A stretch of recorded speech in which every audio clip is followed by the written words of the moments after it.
Did y'all hear what's going on with Pam Bundy, man?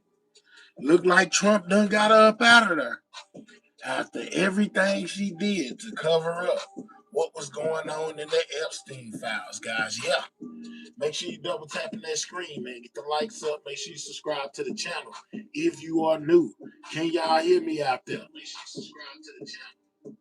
Yeah, most definitely. Can y'all hear me out there? Let me know if you can hear me. Type in the chat. We hear you. Yeah, Pam Bundy out of there. Trump gave her walking papers and told her to get on. I'm just saying, hey, Maddie, you know what I'm saying? Trump done gave her walking papers and told her to get on. She's basically been fired as head of the DOJ, guys. Yeah, he said no more, and basically got her up out of there. What's up, Donna? You know what I'm saying? Has everybody heard what's been going on with Pam Bundy? After saying those Epstein files were sitting on her desk and then not delivering, oh, yeah, they ain't like that. Oh, yeah, they ain't like that, not one bit. Let's double tap that screen, get the likes up. There's more than one person in here. Double tap the screen if you're on a mobile device or click those three dots, hit that thumbs up. Thank you, Donna, for the gift. Appreciate it, man. Yeah, man. They done got Pam out of there, man. Pam Bundy is no more as the head of the DOJ. Trump most definitely fired her like he did people on the Apprentice. You're fired. And kicked her to the curb, man. Got her right up out of there, man. Let's double tap that screen. Get the likes up, guys. What's going on with the likes, man? We about 10 deep and only got 2 likes. Let's get the likes up. Shout out to that 10. Thank you. You know what I'm saying, Maddie? On behalf of the Golden Girls in the building, man. Yeah, man. He done got rid of Bundy, man. Bundy is no longer head of the DOJ, guys. A lot of people are speculating, is this because Congress wanted to come in and speak, or is this because of handling of the Epstein files? And Congress most definitely want her to come in and speak because of her handling of the Epstein files, guys. So it's looking very crazy out here for Pam Bundy as we speak right now, guys. Yeah, man.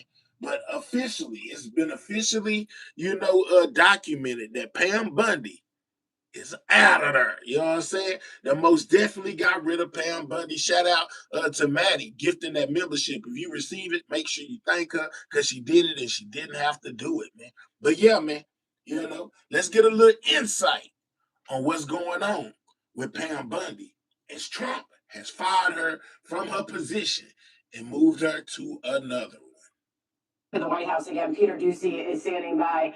Peter, what are you hearing was the main frustration? Thank you, Ms. Pooh Bear, for the gift. When it came to Pam Bondi, obviously making it very clear that the relationship was still intact, but he no longer wanted her to run the place. Sandra, I can tell you that I phoned President Trump to ask him once these reports started coming out that the Attorney General had been told that her time, it was nearing the end of her time at the Justice Department, and the President said he was preparing some remarks. We think that it is going to be the official announcement about the Attorney General Bondi leaving the Justice Department. She will not be leaving the administration. They are going to find a different job for her. So President Trump thinks that she did a good job. President Trump still likes her, but at the time, at this time, he feels like Todd Blanche should be elevated in an interim role. So the plan, at least as of the last couple of minutes, and a lot of things are changing, is to name Todd Blanche in an interim role as the country's top law enforcement officer running the Justice Department. We are hearing a lot of different things about why this might happen. We think President Trump will elaborate on that more. But when you talk to people here at the White House, it is very important to them just to reiterate that there's not bad blood right now with Bondi leaving. And we know that she was in the front row at the president's remarks last night during his address to the nation. So yes, guys, Pam Bundy has been fired. But he wants Todd Blanche. Let's take a second, guys, to double tap that screen if you're on a mobile device and click the 3 dots, hit that thumbs up. It helps out the channel. Most definitely get the likes up as we find out Pam Bundy has been fired as head of the DOJ. Let's get the likes up, guys. Make sure you subscribe to the channel if you're new. Who has been with the president during some of the hardest times of his political life when he was dealing with all these many lawsuits during the 4 years in between his first term and his second term. Todd Blanche was right there with them, fighting on the president's defense, legal defense.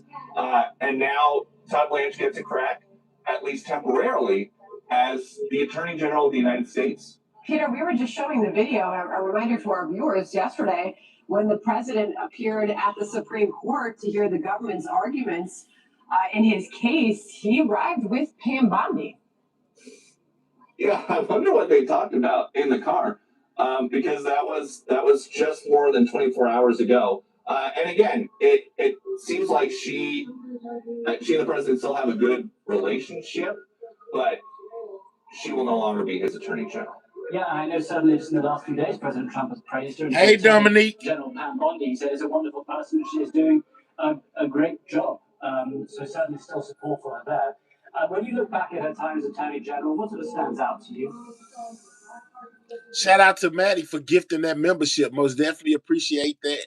You know, she is somebody who was pretty much in lockstep with President Trump on just about all of his legal priorities, but she wound up taking as much incoming as anybody from congressional Democrats.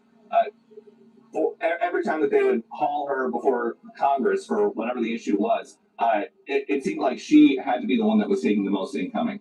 And she never really deviated from the line that folks here at the White House were using. But it just, they want to shake things up. And we expect to hear some specifics about why they want to shake things up. But all that we know at this moment is that the president feels like it is time. Yeah. And that he informed her last night before the speech. So, Peter, you can obviously hear the media fired up on all sides of you there at the White House. Is the Todd Blanche an interim replacement? Obviously, he's the deputy AG. Or will he step in for the time being? Or is that, do you think, a full-time replacement for Bondi?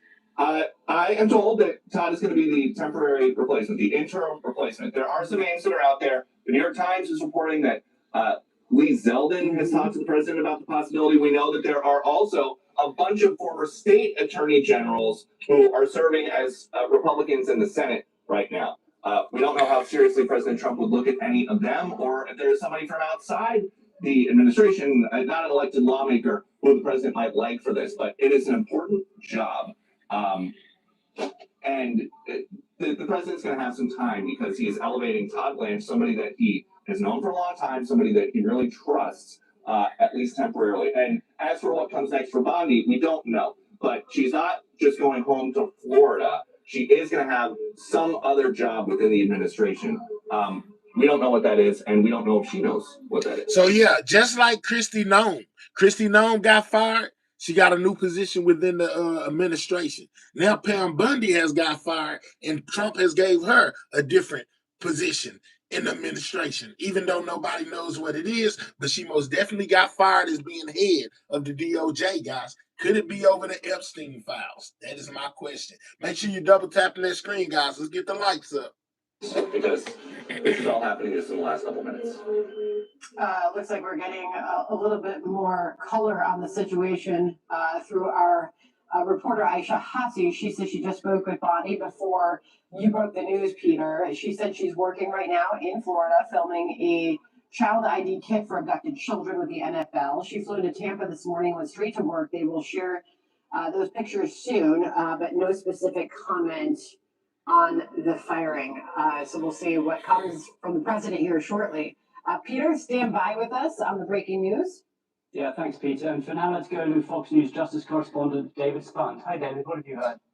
Well, we knew that Pam Bondi, the former attorney general, was on thin ice for a long time with this administration. The father got her right up out of there, y'all. Close relationship. Make sure y'all double tapping that screen. Get the likes up. She was the attorney general in the state of Florida. He's a resident of Florida. She was his attorney during his impeachment. What's up, Jay Stewart? Jay Stewart say forget about her. Trump used her. All focus needs to be on Trump and Epstein. So you may believe that this whole firing thing came because of the Epstein files and their failure to deliver on their promises? Let me know. Trial in the Senate during his first term. So President Trump and Pam Bondi have a good personal relationship.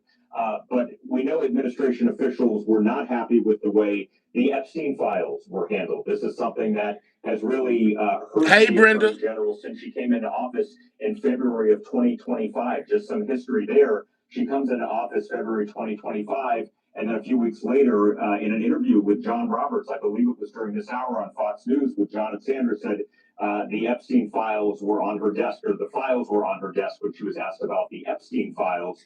She later clarified and said that she meant the jail. I think that when she said those files was on her desk and then she did not deliver, I think that was the biggest thing that hurt her, guys. I think that most definitely hurt. That hurt her. And not to mention that Congress wants her to come back in again and testify before them on her handling of the Epstein files. That couldn't have been good either. But sources say that that Congress still is going to want to talk to Pam, even though she's not the Attorney General anymore. Yeah, it's crazy, y'all. Shout out to Brenda for that 5. Man, please get the likes up. Double tap that screen if you don't mind. If you're on a mobile device, so click the 3 dots, hit that thumbs up. It helps out the channel, and most definitely subscribe if you are new, as we find out everything going on with Pam Bondi. FK files, the RFK files, the Martin Luther King files, as well as the Epstein files. But there were so many more questions just about the overall handling of the Justice Department dealing with the Epstein files. And the Epstein files story really never went away from Attorney General Bondi. Over the summer, DOJ put out a release and they said that there would be nothing further warranted from the Epstein files. No charges would be filed. The case is essentially closed. And then Deputy Attorney General, now I guess we could call him Interim Attorney General Todd Blanche, met with Ghislaine Maxwell, Jeffrey Epstein's former girlfriend and co-conspirator. Yeah, he most definitely, Todd Blanche most definitely went and met with Ghislaine Maxwell, and that's kind of how people, feel that the DOJ basically worked out a deal with her in some kind of way when they went and did that private meeting. And then we got the transcripts, and then all of a sudden she got moved to a different prison. Y'all remember that? Let me know if y'all remember that in the comments. Co-conspirator. So the story never fully went away. In fact, Bondi was supposed to testify before Congress in a deposition about it. Shout out to Truth Is Out for that $20. Appreciate you, big dog. Thank you, man. I appreciate it. He says sending blessings on this Good Friday. Absolutely. And for some people, they saying it's most definitely a Good Friday. Pam is gone. Epstein on April 14th in just a couple of weeks. So she clearly will no longer have to do that. The video on the other side of the screen, as I look right there, that was her on St. Patrick's Day, March 17th. That's after coming out of a closed-door briefing with members of the House to talk about the Epstein files. But members of Congress, they were not satisfied with the answers they were getting from the administration, and Bondi ultimately... Shout out to Miss Pooh Bear for that 5. She says, like, share, and subscribe to the channel, man. Most definitely double tap that screen if you have not. That's how you hit the like button. It most definitely helps out the channel. Don't forget to vote on the poll that's in the chat. Let's try to keep the votes the same as the likes. We got 87 votes and only got 27 likes. It ain't hard to double tap that screen, guys. Show support to the channel and the information that's being passed by hitting the like button. Shout out to y'all. Had to answer those questions when she came out and would have had to answer during a deposition. Truth is out. It's all good. It don't matter to me how old you are. We all young in spirit, and I appreciate you supporting the channel. Shout out to you. Nice. David Spun, thanks so much, David. We appreciate it. All right, let's bring in our chief legal correspondent and host of Fox News Sunday, Shannon Bream, is here on the breaking news as well. She joins us by phone. Shannon, your thoughts as we learn more details? Yeah, guys, I think that there has been such pressure on the Attorney General on so many different fronts to deliver for the president. And, David referenced these things. There were a lot of promises coming in about the RFK or JFK files, about Martin Luther King Jr. files, about Epstein, and there was so much pressure. All right, somebody says down there they believe it was a move. Congress starts slowing her down with hearings. So Trump switches her out. Now we have a new AG, and Congress has no place to mess with the new one. Bondi can now clean up. I guess that's what you're saying. That some folks thought she got ahead of what they were able to deliver at the DOJ, that there were times that there were promises that, leveled a lot of expectations. And the president had his own expectations. Remember the odd tweet that went out that many people believe was supposed to be a direct message to her, asking about possible cases involving possible political rivals, or settling scores, those kinds of things. And the president clearly wanting her to be aggressive on a number of fronts. And maybe that's why some of the promises that she made felt like they were getting ahead of what DOJ was able to deliver. But she's got a long, deep experience in Florida as Attorney General there, and is being known as a very effective prosecutor, but also just very loyal to President Trump. And it may have been at some point that, the selection this time around with a lot of his closest circle was a lot about loyalty. The first time around, he trusted other people, he trusted the experience, the recommendations. He wanted people around him like Pam Bondi, who he trusted to have his back. But I think he felt so much pressure on so many fronts to deliver and felt like she hadn't done it. And What's up, Gillian? She says he is acting AG. He still has to be vetted. Okay, I bet. They most definitely said it was a temporary placement, so it could be somebody else that steps in and fills that void. But for right now, Tom Blanche is the one that's doing it. And maybe this is the time where you look at your poll Blanche, numbers and you say, how do I shake things up? Shannon, so Todd Blanche is taking over in an interim position. What do we know about him? What do you think? How different might he be moving forward?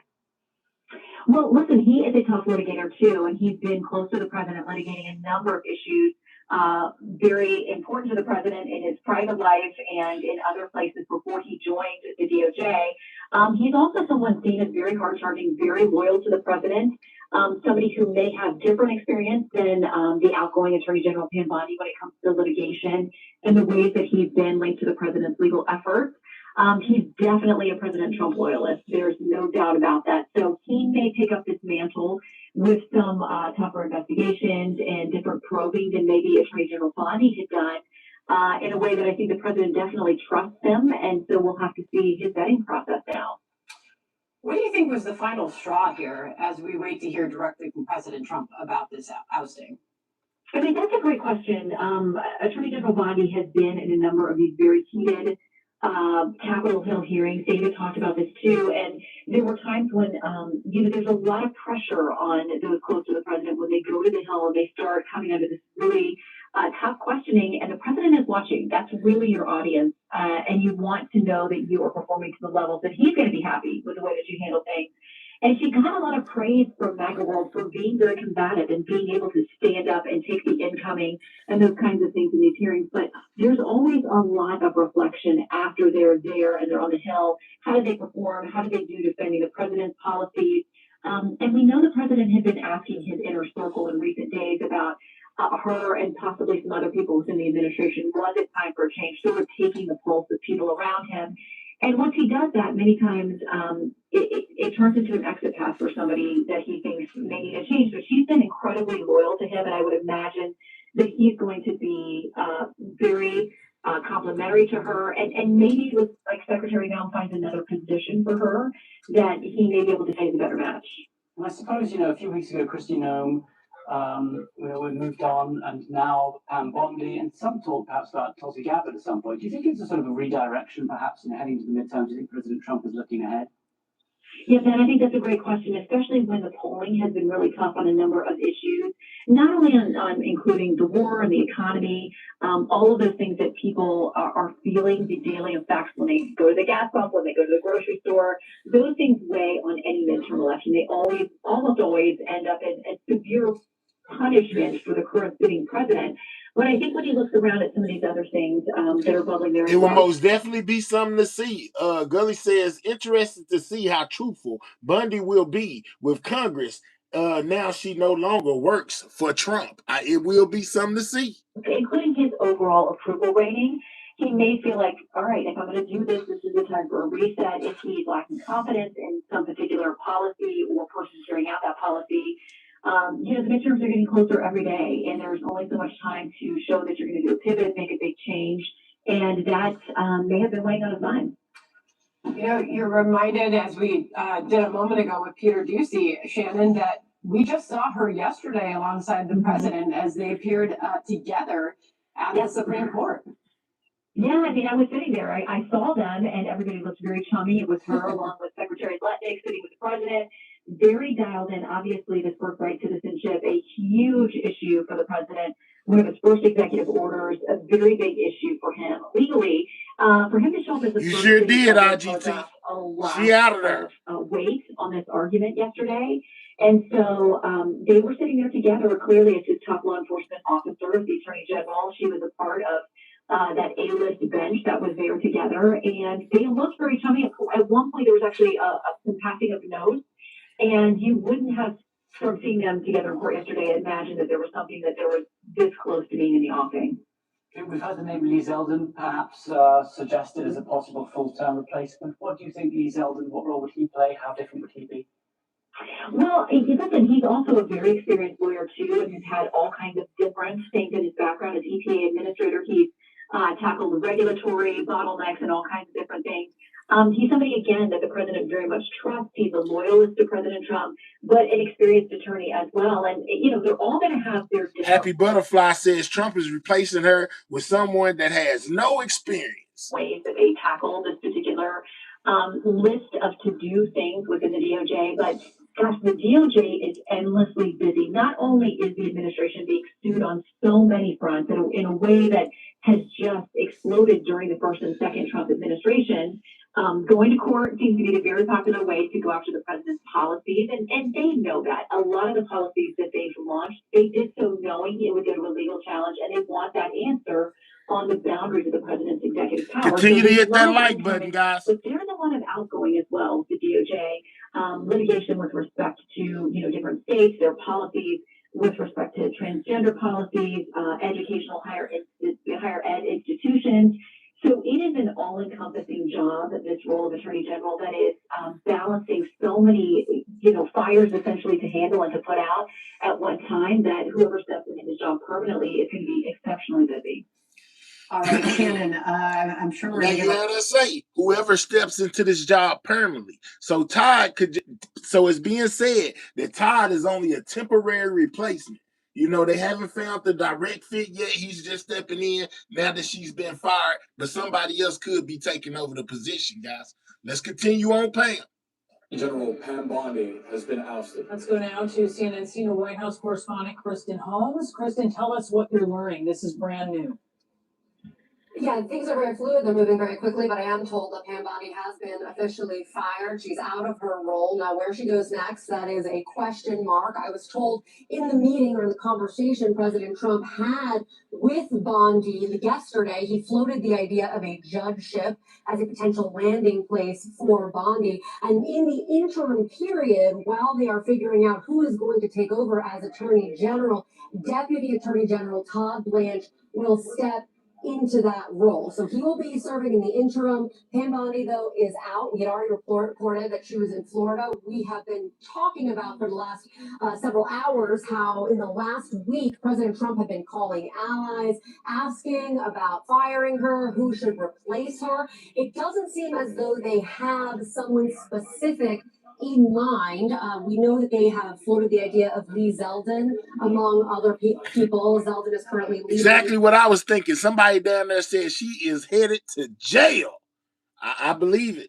They want her bad. They want Pam Bondi and Kristi Noem real bad. EPA, but I am told that is not a done deal.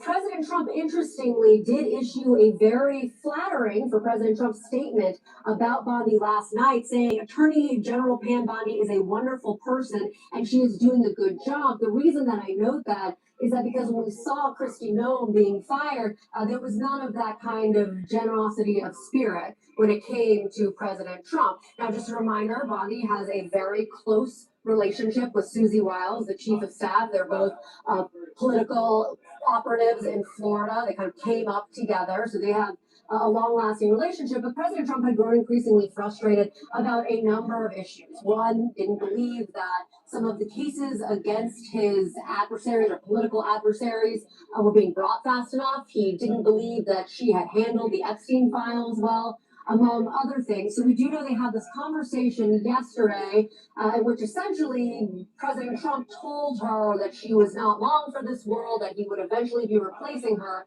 What we know now is that she has been officially fired. And again, Todd Blanche will step into that role as the Deputy Attorney General into an acting Attorney General role.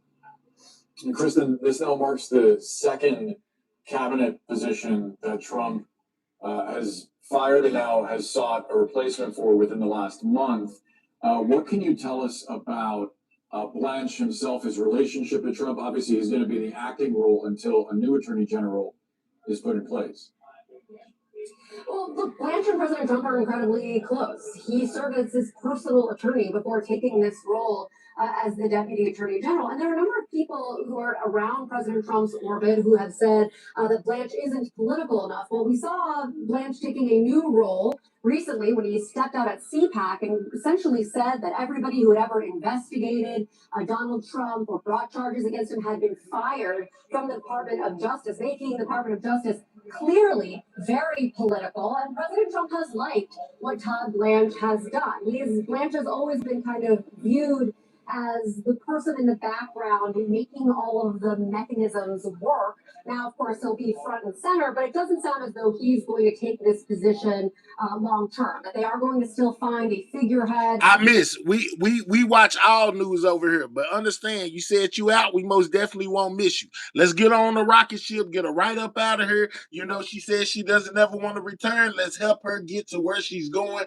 She's going on a trip in her favorite rocket ship, zooming through the sky. Hater, bye-bye. We'll holler at you. We don't need you over here no way. Go find wherever you watch the news at, go watch it over there. We watch all sources and view it from all sides on this channel. We'll holler at you. Congratulations, you just got deported. So to speak, as the actual Attorney General, but that he will be filling in the interim time period. And I do want to note, one of the things that's so fascinating about this removal of Kristi Noem and this removal now of Pam Bondi is that we spent the better part of over a year with no upheavals, with no turnover within the cabinet, and that was intentional, something that President Trump, Susie Wiles, did not want in his second term to look like a revolving door, the way it had looked in President Trump's first term. But obviously now we are entering a new phase of President Trump's presidency, with him feeling as though the people who aren't working, and he's going to get rid of them. I don't think Kristen, how long? I don't think he fired her because she wasn't working. I think he fired her. This was something that they probably discussed. I seen somebody say that in the comments. Yeah, this was probably something him and Pam discussed, because Pam most definitely had his back in every aspect. She wasn't bending, she wasn't folding, she wasn't breaking, she wasn't giving them any information outside of what she wanted to give, no matter what questions they asked or what they said. She took it on the chin, no matter what they had to say. So I don't think that Trump was just upset with her when he fired her from her position. It was just more of a thing that they discussed, and basically this was the best thing to do, was move her to a different part of his cabinet, if you ask me. Was this coming? Because there was a sense, certainly when Pam Bondi appeared before Congress and testified, that she was really trying to appeal to President Trump, and that she might have been on thin ice at that point. So it kind of depends on what you mean in terms of how long has this been coming, because there has been frustration with Bondi off and on since almost the beginning of President Trump's tenure, specifically when it came to the handling of the Epstein files. There was a big swath of people, and obviously we saw the Chief of Staff, Susie Wiles, had said that in the interview with Vanity Fair when she said the Department of Justice whiffed on the Epstein files. There was a general feeling that that was the case, and they placed a lot of that blame on Pam Bondi, not on Kash Patel or on Dan Bongino, but on the Attorney General, because she was the one who was responsible for bringing in all of those influencers and giving them those binders, if you remember that from early in the administration. She was also the one who said on Fox News that she has the Epstein files on her desk and she'd be releasing them soon.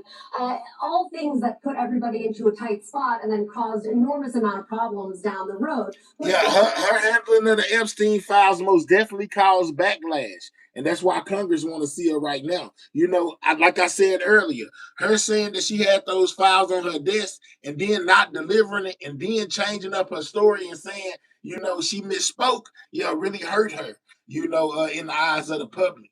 To actually replacing her. What we're told is that in January, this started becoming a real conversation, that the names started floating around as to who would potentially replace her. Now, that had died down a little bit, and then in the last week, ramped back up. And I'll tell you, I was getting calls and text messages from people who aren't in the administration, who don't work at the White House, who were saying that they were hearing it. And they were hearing it because President Trump was making calls really starting on Monday, asking allies what they think about the fact that he might replace her, who should replace her, what does this actually look like? And that is when we really saw, obviously, all of this kind of snowball leading to a conversation between the two of them and then her ultimate firing. Kristen, please stand by for us. We have some extra voices to add to the conversation. Evan Perez, Jeff Zeleny, and Ellie Honig are with us. Evan, first to you. You could see this coming, but we weren't sure. Earlier it was described as a gray area that she was in, that she might be able to salvage her job. Clearly she couldn't. Right. I mean, look, Kristen is what Kristen describes is what we've all been going through since January when these rumors first came up. It appeared that the president might actually do it in January, and then it died away.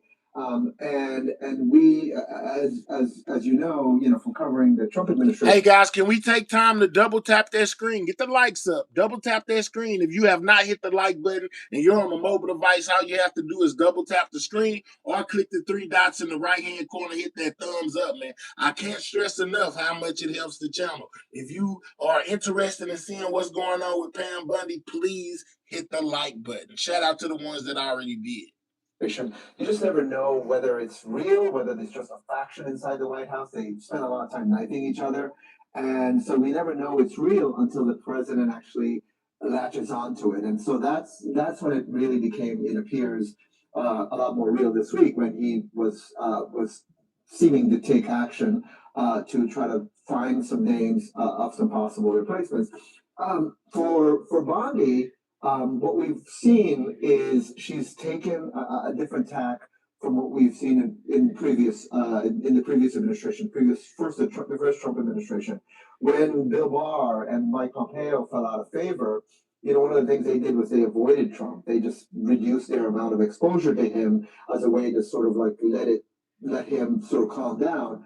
Bondi has taken the opposite tack. She has spent a lot more time with him.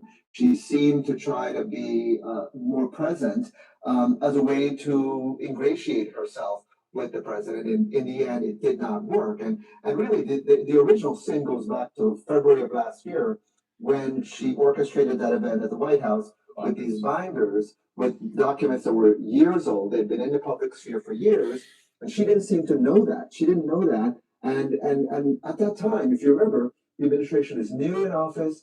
There was really no constituency. There was nobody demanding the Epstein files. And she created this event out of nowhere. No one really was expecting that. And so they have not been able to live down that moment since. And the damage to the president because of that, I think, has been incalculable because, MAGA base has not let it go. She wasn't the president's first choice for this job. Let's remember, it was Matt Gaetz who could not be confirmed. That was not going to fly. And now I wonder, Jeff, how tough it is going to be to confirm someone to replace her, considering there are a number of senators. She and Kash Patel were put in their positions with promises of not. That's another one they want bad. Kash Patel. I wonder if he'll get fired anytime soon, because they most definitely be on his neck as well. As DOJ or the FBI to go after President Trump's enemies. And yet we've seen that is exactly what it has been used for.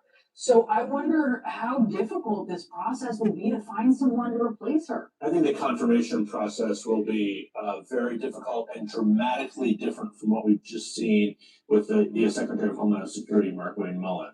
Even if a senator happens to be chosen, and a few have been mentioned possibly, one is going to be very reluctant to accept this position because Attorney General is different than every other position in the cabinet. And there's enough muscle memory now, beginning with Jeff Sessions, who could not be any more loyal initially until he fell out of favor because he recused himself. And that's something that the president still has in mind. He will choose someone who will never recuse themselves from anything. So I think exactly. Somebody said everything she did was at Trump's direction. She most definitely had Trump's back as much as she could. And that's what got her into a lot of this where she's in now, having Trump's back.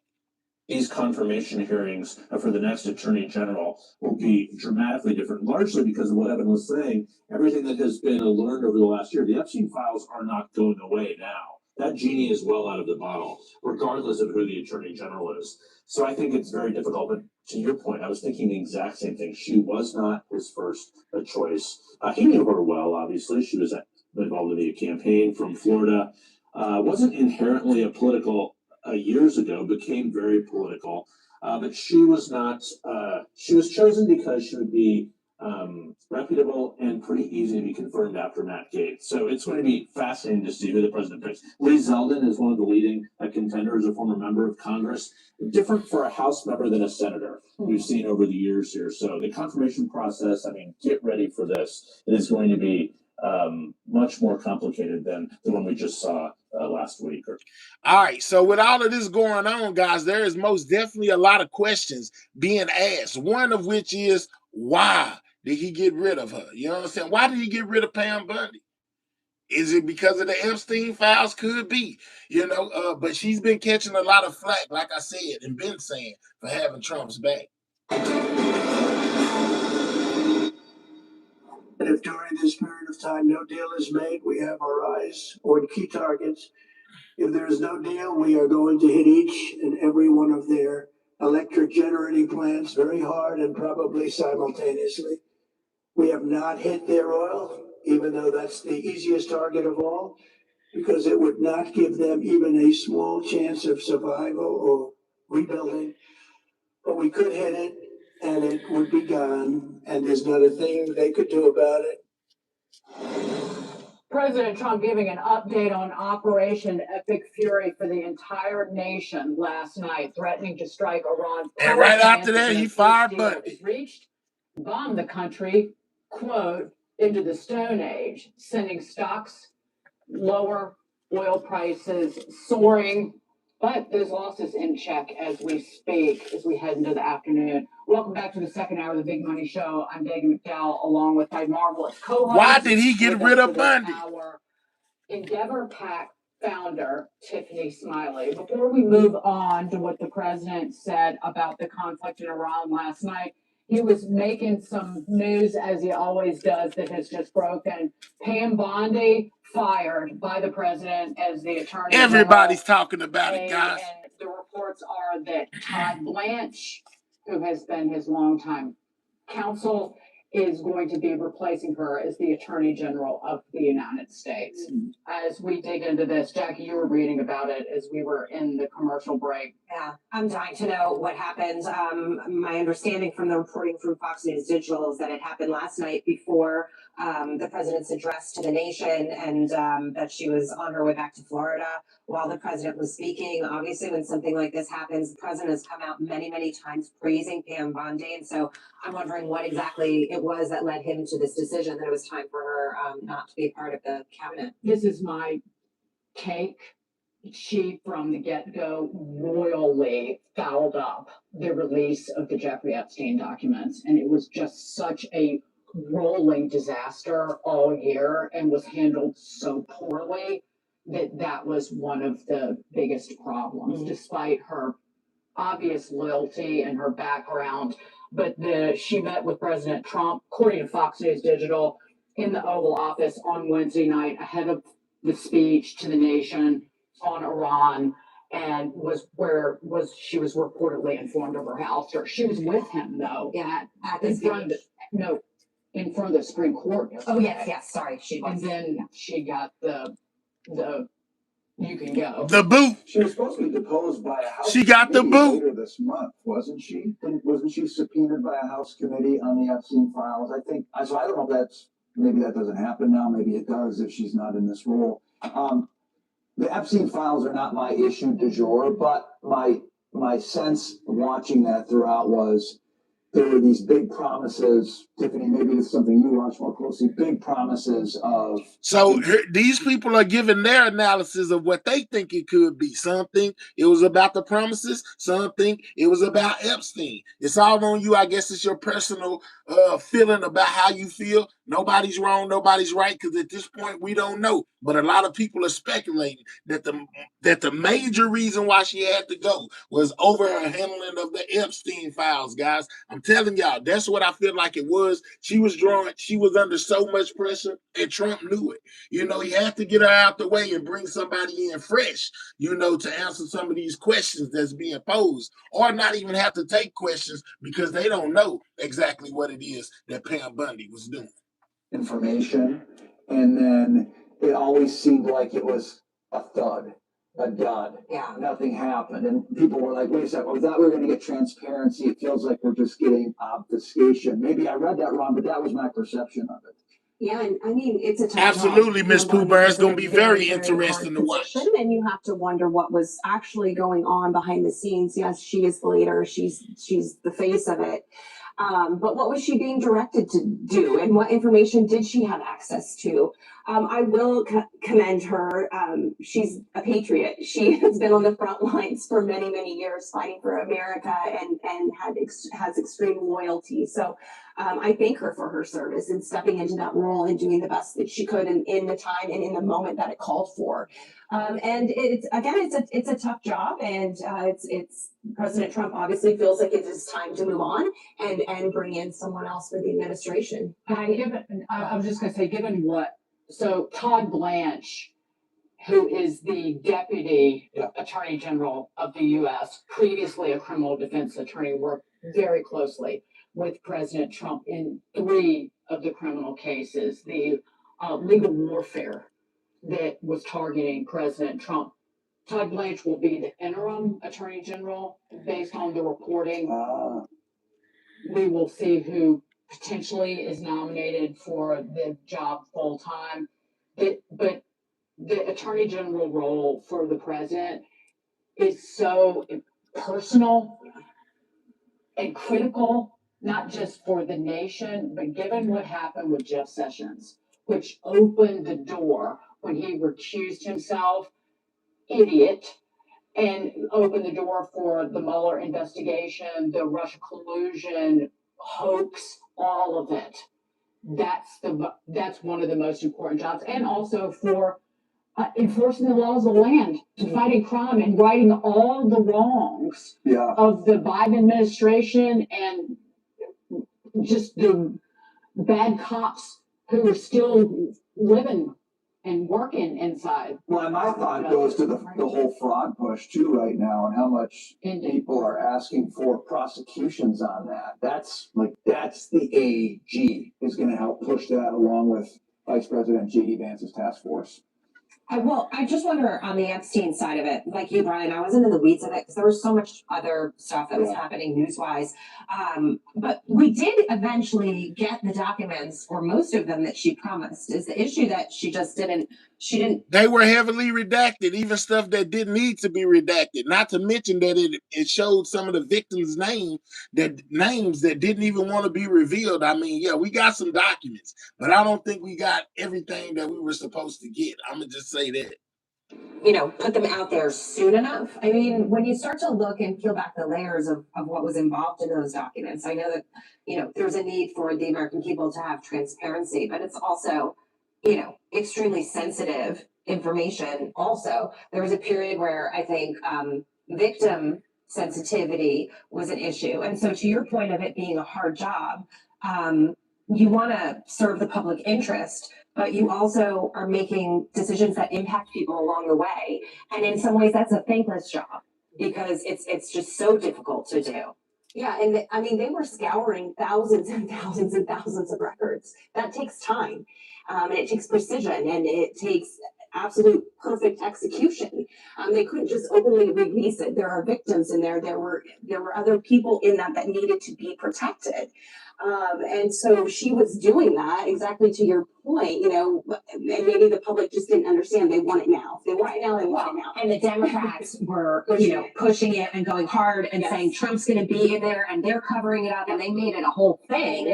But so do Republicans, because the committee that voted to subpoena Bondi included Nancy Mace, Lauren Boebert, Tim Burchett, Michael Cloud, Scott Perry. So it was a bipartisan issue. And I wonder if she was supposed to testify or be deposed, I guess it was April 14th. So I think that was sort of a gathering cloud that maybe Trump didn't. Maybe it's still going to happen. I don't know. Because it's just like I said, they want Pam Bundy and Kristi Noem bad. I'm telling you. The subpoena doesn't go away, but it was becoming a big bipartisan issue in some ways. The Attorney General role is critical from a business perspective, and you mentioned the fraud investigations for a nation that's so deep in debt, to make sure that that our money, our borrowed money, is not stolen, misused, abused, but also to ensure that there is fairness in our legal system when it was used for political warfare. Right. Somebody down there said it takes time to edit files. Let's talk about it. Justice was used for political warfare to go after a former president, a presidential candidate, and anyone that they didn't like who was on the right. And that is a fair justice system is the only way that you can operate a business in the United States. And Susan Rice is already saying they want to do it again. They're already thinking about who they'll go after when they do have power next time. There are several reports from different publications that President Trump on Tuesday met with Lee Zeldin, former congressman, currently boss of the EPA. He was discussing last year's California wildfires, and he also just discussed, according to reports, the potential for tapping him for the Attorney General role. That's according to reports. And our own Aisha Hasni on the news channel actually spoke with Pam Bondi just a short while ago. She said she was working in Florida filming a PSA involving about abducted children for the NFL, and she flew into Tampa this morning and went straight to work.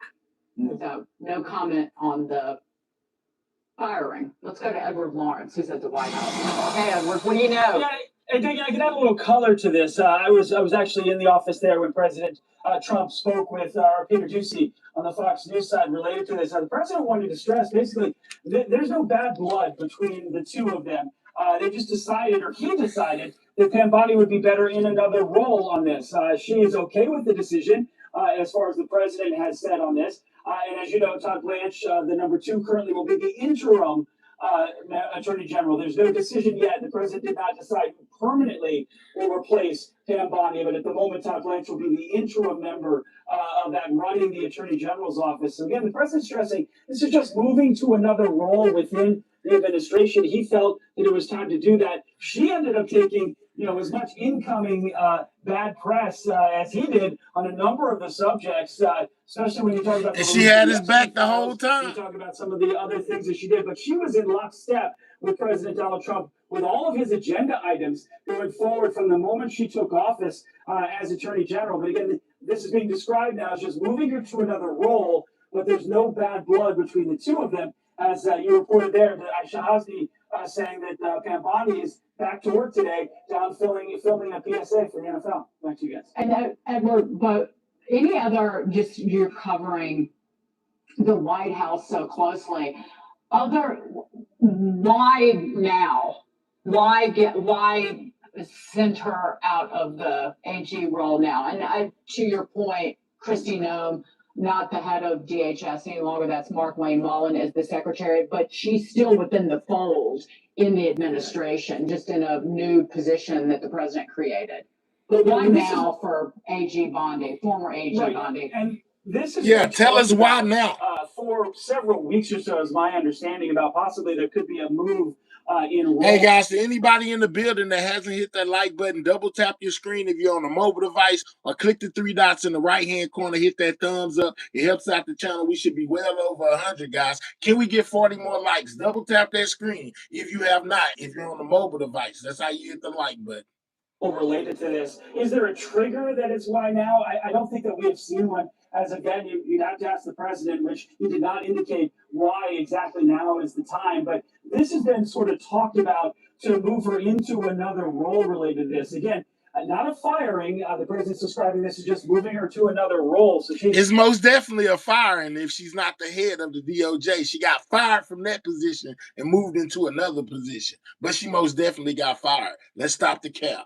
Still within the fold, as you mentioned, of the administration, but there wasn't one trigger that did it. Now, we know with Kristi Noem's situation, there was a lot of hubbub behind the scenes, and she had some issues, publicly issues with some of the folks on her staff related to you getting upset about a pilot leaving a blanket, or someone leaving a blanket. I don't know why y'all keep on asking about Joe Biden releasing more files, or if he released some files. He's not the one that put that in his campaign that he would be releasing files. Donald Trump and his team most definitely campaigned on releasing the Epstein files. When Trump was asked the question about releasing the Epstein files, he said yes, he would. He said he would release them. I think that's why some people put so much pressure on them about releasing those files, because they said that they would. That's the only reason why it's a big issue when it comes to this situation with Trump. Not only is his name off in them, but he most definitely said that he would release them. He would release them. And it just hasn't happened in the way that the American people want it to happen, as far as full access to the files, like it's supposed to be. There's been a lot of corners cut. This is my opinion. I'm just saying, though. On a helicopter. So there were triggers for that sort of removal from office. This one, there isn't just one trigger that said, okay, now is the time. But this, again, it had been talked about. Oh, and with Noem, you left out the more than $2 million that she spent on a ad campaign. And then when questioned by Senator Kennedy if the president knew about it, she said yes. And that was the final straw with that one. But there's more to come on that as I think Congress looks into where that money went. Ed, great to see you. Thank you so much. Thanks, Dave. Who wants that? I'll just quickly point out, I think what I liked that I heard from Edward is that there isn't bad blood. I think Trump and the president in the past has said Attorney General Pam Bondi, former, has been a wonderful person and is doing a good job. And so I like to see sort of those positive words continue. Also, as I say here, and I think that we're 14 and 15 months into the second term, I've said this before, I went to the polls for Doge. I went to the polls to cut the crap. And I think a lot of people feel, Brian, to your point on the waste, fraud, and abuse, need to see more prosecutions when it comes to all of the fraud. Need to see more rule of law come back, and potentially it just felt like maybe the progress wasn't moving fast enough. But I'll just say this one thing, and I agree with you on all the fraud stuff. You get another second chance within the Trump administration. Seems to be sort of like a Trump 2.0, more benevolent way of doing things than just, booting people out. I mean, I can't remember exactly what Kristi Noem is doing, but it's certainly not of the same significance. Is it the shield of America? I'm curious to see what role Pam Bondi will get. Remember Kimberly Guilfoyle, when she was not engaged to his son anymore, she got the ambassador role to Greece. Everybody gets like something second, kind of. Do you think, though, I know we gotta go, but do you think sometimes it's nice to see people moved on? And it's not, the bad blood thing. Biden never moved anybody on. He had terrible cabinet members who he kept forever, who wrecked the country.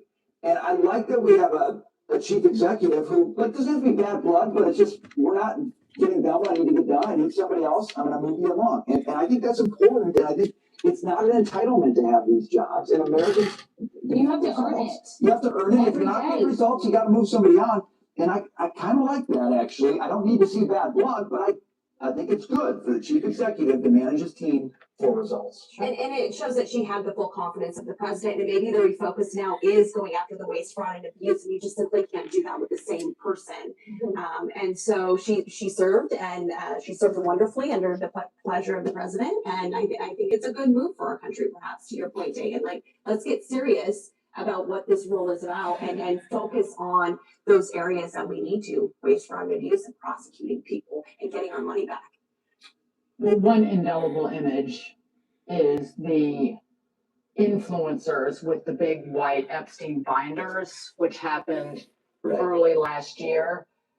That was embarrassing. Absolutely. Nothing new in them, and then you get this groundswell of. She referred right back to when they came out with all those binders, like they was just really finna give us what we wanted, and then it fell flat. I'm just saying, man. I'm just saying.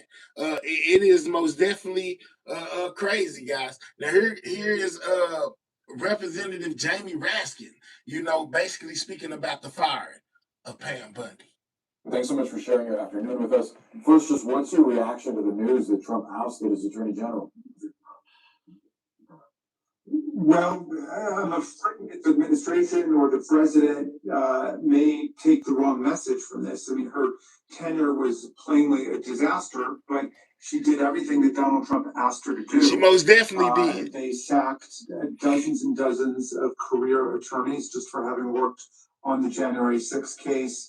They did everything they could to obstruct the release of the Epstein files. Millions of pages of the Epstein files were withheld by Pam Bondi. They did nothing to try to crack down on the outrageous ICE tactics that were trampling people's civil rights and constitutional liberties in Minneapolis. And so she basically did everything that he asked her to do, and she shouldn't be just the fall person for a series of policies that I think are... He called her the foul person. She shouldn't just be the foul person. Yeah, she may just be a foul person, but man, listen, I'm here to tell y'all, even with all the flack, everything everybody had to say, she stood 10 toes down for Donald Trump. She did. Profoundly infected with unconstitutionality and illegality. So, people have been calling me saying, you must feel great because she called you a washed up loser lawyer during the hearing. And, I have no personal animus towards Pam Bondi, and I understand she was a pretty good prosecutor in Florida, and I hope she can restore her reputation. But going all the way down the road with the corruption in the administration, I think a career killer for a lot of people. I wonder, Congressman, what you make of the timing, in part because it was only yesterday that Bondi had summoned the head prosecutor overseeing an investigation, and what her former CIA Director John Brennan made. Yes, she did, Ms. Pooh Bear. She aged tremendously, as a lot of them do. When they become public figures like this, she got older and older, as time passed, and not a lot of time either. She aged, yes, she did. She said she aged in dog years. Yes, she did. She got old fast. Statements to Congress about a years-old intel assessment of Russian meddling in the 2016 election. All reporting indicates that Bondi was trying to communicate to that prosecutor that she believed that he was slow-walking that investigation and that she wanted to see some development in the case.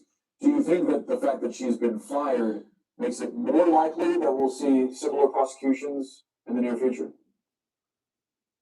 Well, that's what I'm afraid of.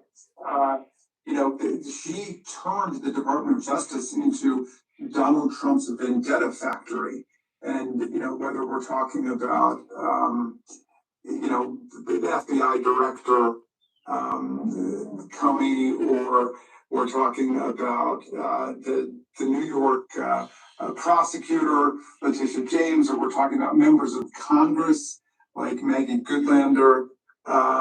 They thought that their job was basically to go out and investigate and prosecute Donald Trump's chosen foes, regardless of whether or not they've done anything.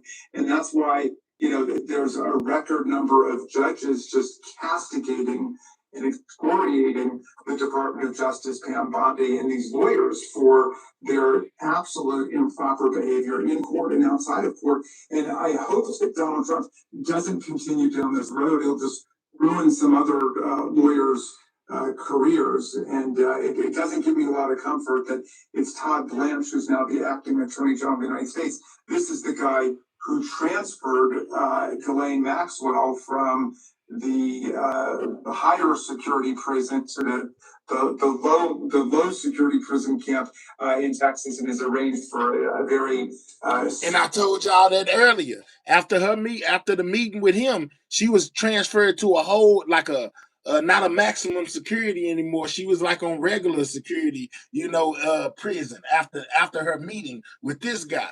It's crazy that he takes over after Pam Bondi is fired. Sweet landing for her there.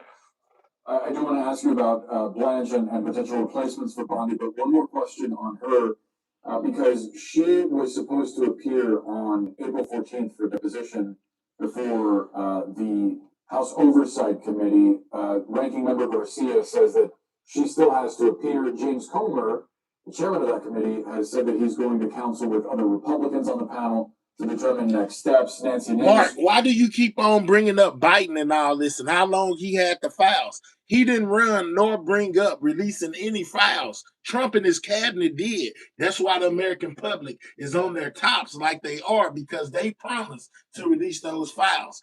It don't got nothing to do with Biden or any other president that didn't run on releasing the files. Trump did. That's why they're facing so much scrutiny. Let's talk about it.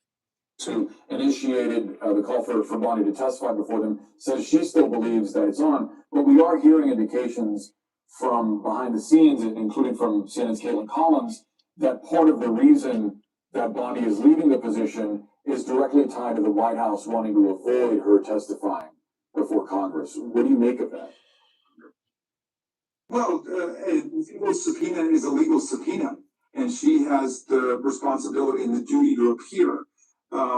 It may be that Chairman Comer, in his utterly invertebrate subservience to Donald Trump's administration, will see if he can get enough Republicans to vote to withdraw the subpoena. But I believe that my colleague, Ranking Member Garcia, is absolutely right. That subpoena is still valid, and she needs to appear. What do you think the future is of the Epstein Files investigation with Bondi now out of the picture? Well, the president might be taking from all of this the idea that he needs a more skilled fighter on his behalf. But in fact, he should take it as a sign that the country has had enough of all of the obstructionism and all of the cover-up. We passed a law for a reason. We want every single one of those files released. We want only the names of victims redacted and not the names of the potential co-conspirators and enablers, which is what they've done. So we'll see whether they continue to dig even deeper in this betrayal of the federal law and justice. They've turned the Department of Justice into this political law firm for Donald Trump, and they need to perform a 180-degree turnaround from that. And we'll see if there are enough cool heads in the White House to understand what's really going on. Before we go, Congressman, one final question quickly. Would you prefer Todd Blanche take on the role aside from an acting basis and be Bondi's official replacement, or perhaps your former House colleague Lee Zeldin, or even Jeanine Pirro? Do any of those names resonate with you as potential replacements for Bondi?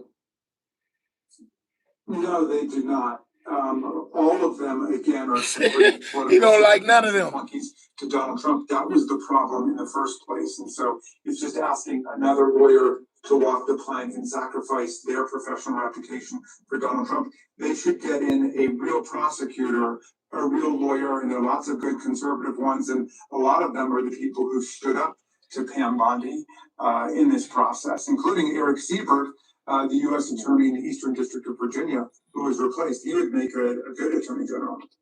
Congressman Jamie Raskin. All right, so that was Jamie Raskin on how he feels about what's going on with Pam Bundy. All right, with all the talk going on about her being fired or removed from a former position into another position, Pam Bundy most definitely spoke out. You know, she had something to say about this all. Check this out.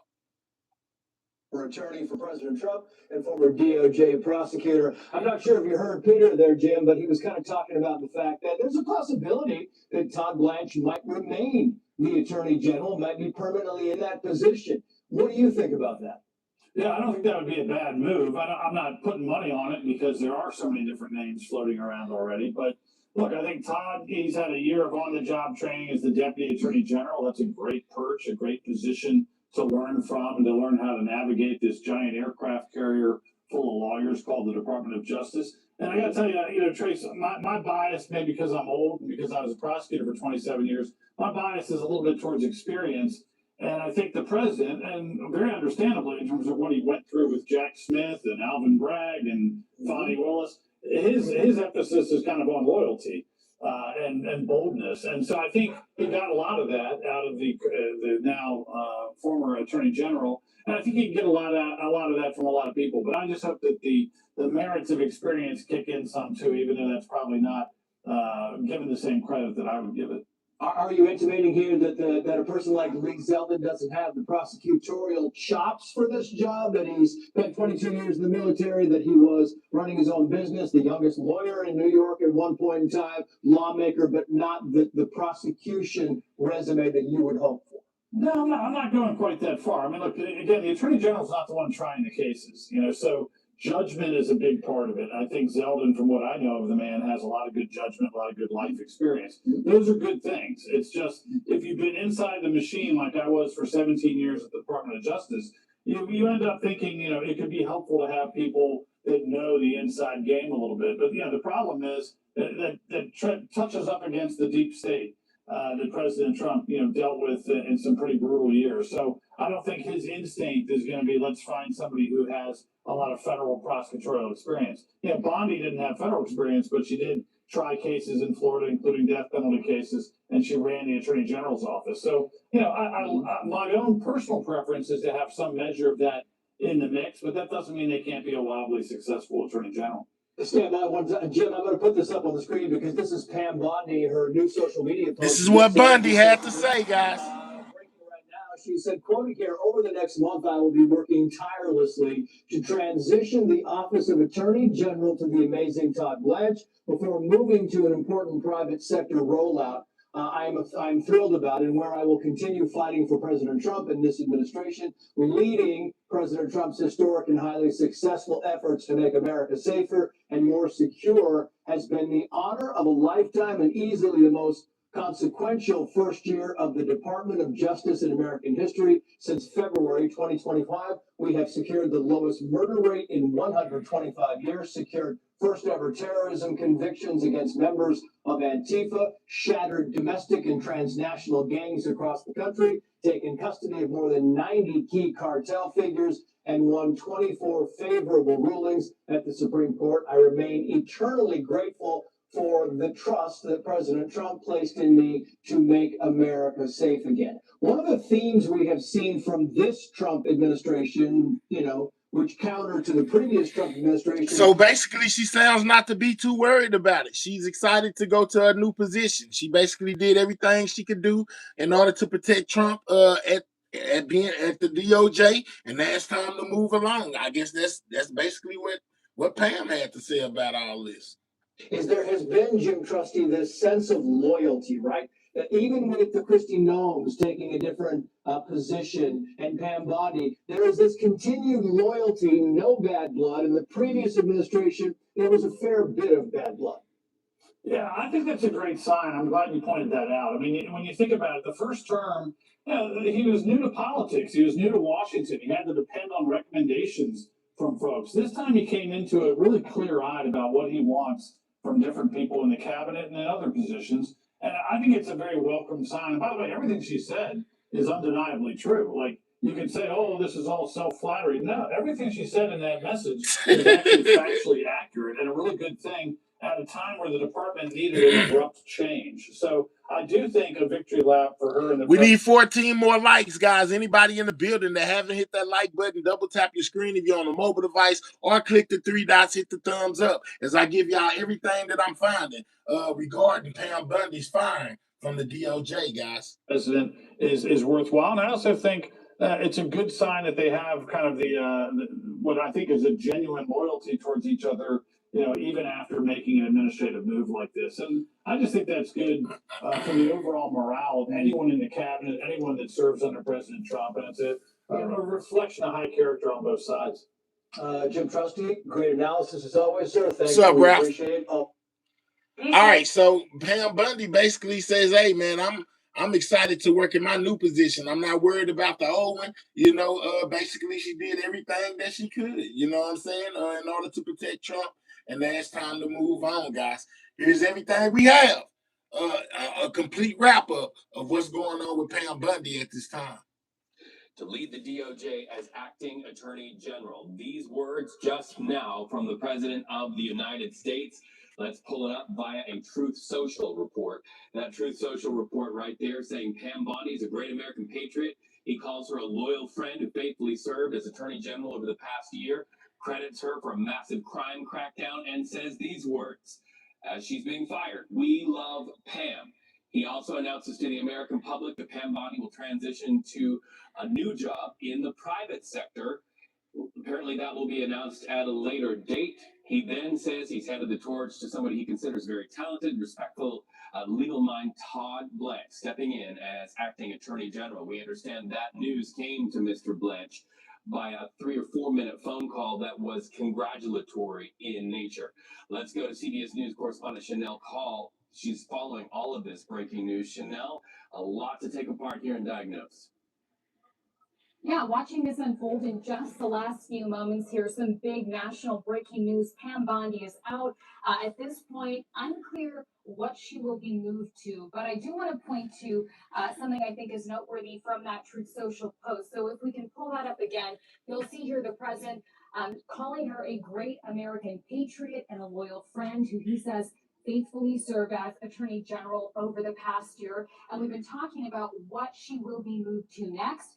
There is a part where he says she will be transitioning to a much needed and important new job in the private sector. So we'll have to wait and see for some more details on that read. You for that Chanel Call. Let's go back to the White House and CBS News. Nancy Cordes. Nancy, that Truth Social post happened while you were part of the CBS News special report, but let's back this up now. As you said at the top of our broadcast on CBS News 24/7, the leaks were just so prolific that they seem to signal, like other times when the president has let somebody go from their position, that there was some there, and certainly within minutes, you were right.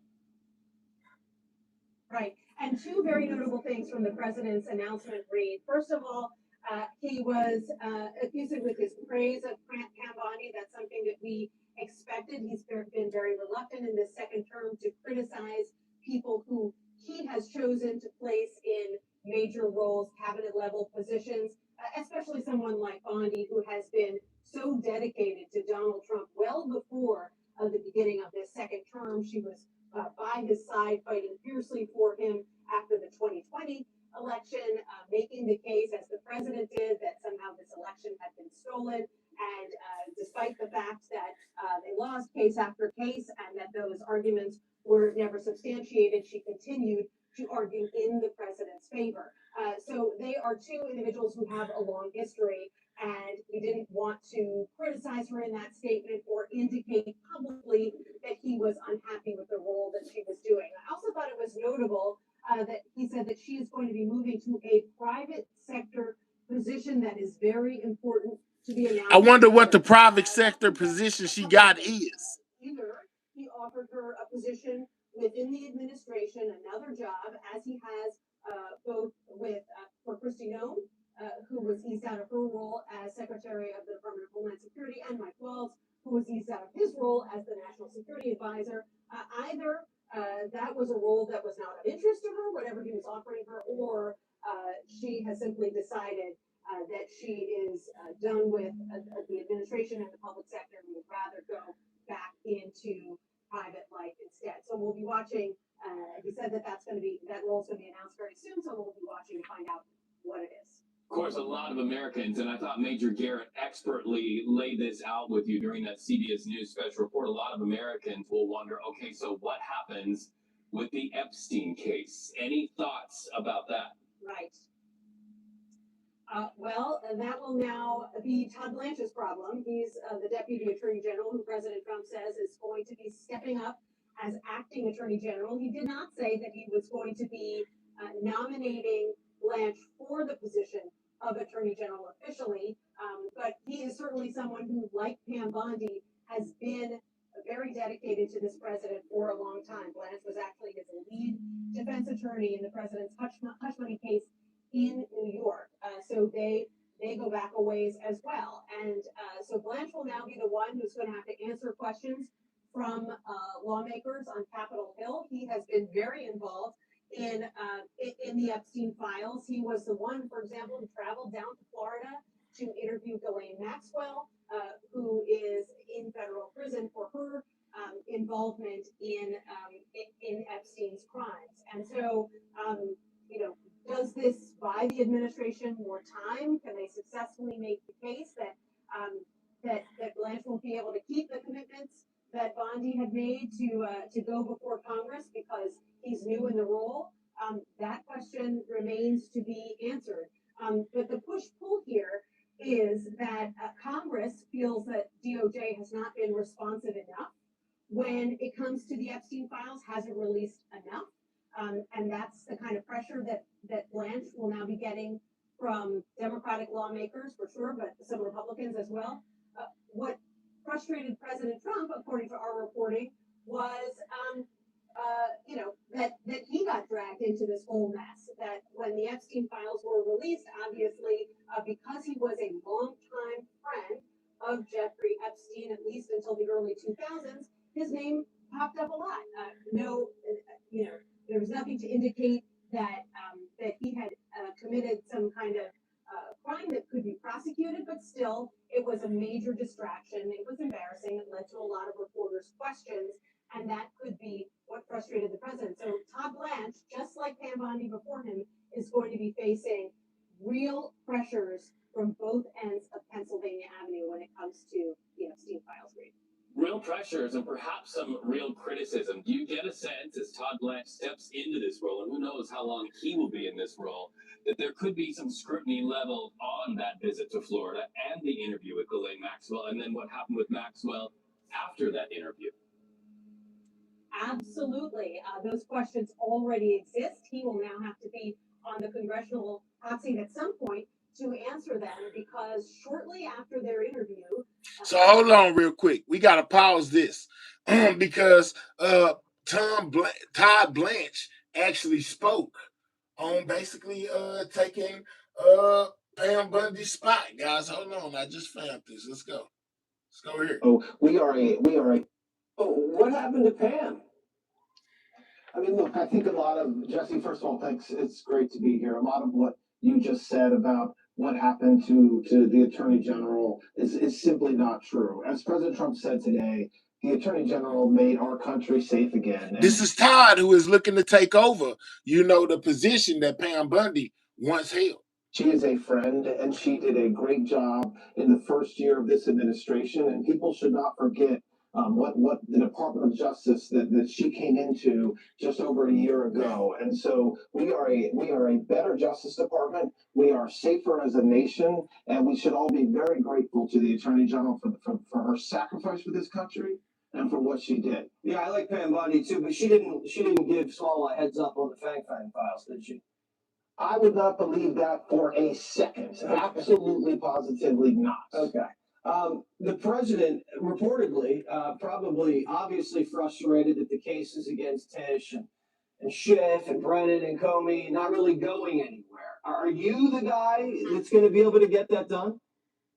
Look, I think the president is frustrated. Everybody is frustrated because what we saw happen for the past 4 years is unforgivable and can never happen again. And so certainly I don't mind the frustration. I appreciate the frustration because we do have to make sure that what happened for 4 years never happens again. And we don't talk about investigations, but I can tell you that the Department of Justice is working hard every day. It was working hard yesterday, and we're going to keep on working hard tomorrow, and I'm honored that President Trump has asked me to step in as acting, and also much appreciative for what Pam Bondi did for the past year. I mean, you get the anger. I mean, what Biden and Obama did to this president, you understand there's a lot of anger about that, right?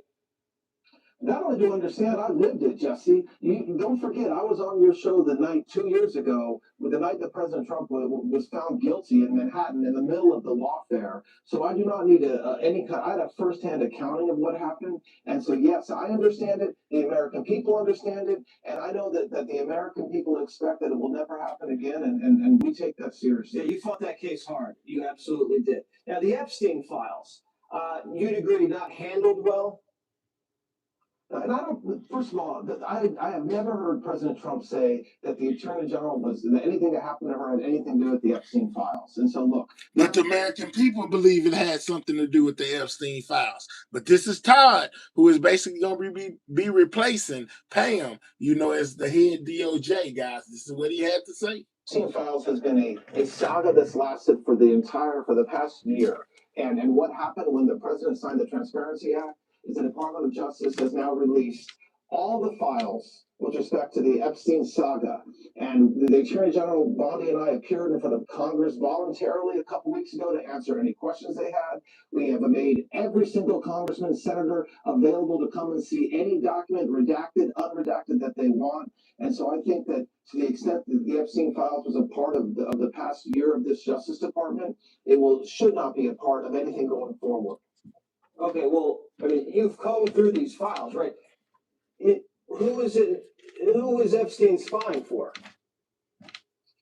Look, everything, I don't know that he was spying for anybody. Nobody's ever said that. No? You don't think he might have been a spy for a foreign country? I have no idea if he was a spy. All I know is that we don't have any evidence in the Epstein files that the FBI collected over 15 years that suggests that, Jesse. I don't know. I wasn't part of the original prosecution team. Neither was Attorney General Bondi. And I can tell you this, there's only one president that's held Mr. Epstein accountable, and that's Donald J. Trump. During his first administration, that was the administration that prosecuted him. And during this administration, it's the administration that's been totally transparent and released all the files. And no matter how much criticism people want to make about totally transparent, released all the files. What? Y'all released what, 3 million of them out of 6? How did you release everything? Come on now. Double tap that screen. If you're just now getting in here, that's how you hit the like button, or click the 3 dots in the right-hand corner, hit that thumbs up. It most definitely helps out the channel. This guy just said they released all the files. Absolutely not. It's been proven that there were like 6 million, and y'all only released half. Come on now. The Epstein files, that is indisputable. It's undisputable that nobody talked about the Epstein files for 4 years during Biden. 4 years. And so when President Trump said, let's release the Epstein files, and the law was passed that allowed us to legally do it, we did it. Okay, I'm not sure you totally get what people feel about that, but I want to move on. The fraud situation. I love the fraud czar. Hey, Bobby. I'm thrilled that you guys are cracking down everywhere across the country. I know that Tim Walz is under investigation. Where does that stand? Look, I will tell you this. You're right. This is an important and long overdue objective. Just today in Los Angeles, we had a takedown. 8 individuals were arrested for allegedly bilking over $50 million of intended loss from our taxpayer monies. And yes, this includes leadership in state governments. Our investigations do, because guess what? They are in many ways the actual conduit. They're letting it happen by not doing anything to stop these individuals stealing from the American people. And so you're going to see this Department of Justice pour all of our heart and soul into fraud cases all over this country for the foreseeable future. That is music to my ears, because we're sick of getting ripped off. Speaking of getting ripped off, I don't know if you saw the New York Times is saying The Democrats were taking millions of dollars in foreign donations and may have been lying about it. Are you looking into this? I can tell you that that is a priority of this administration and this Department of Justice, and it's something that a lot of people have been very worried about for a very long time. And you should rest assured that it includes the Department of Justice and it includes me.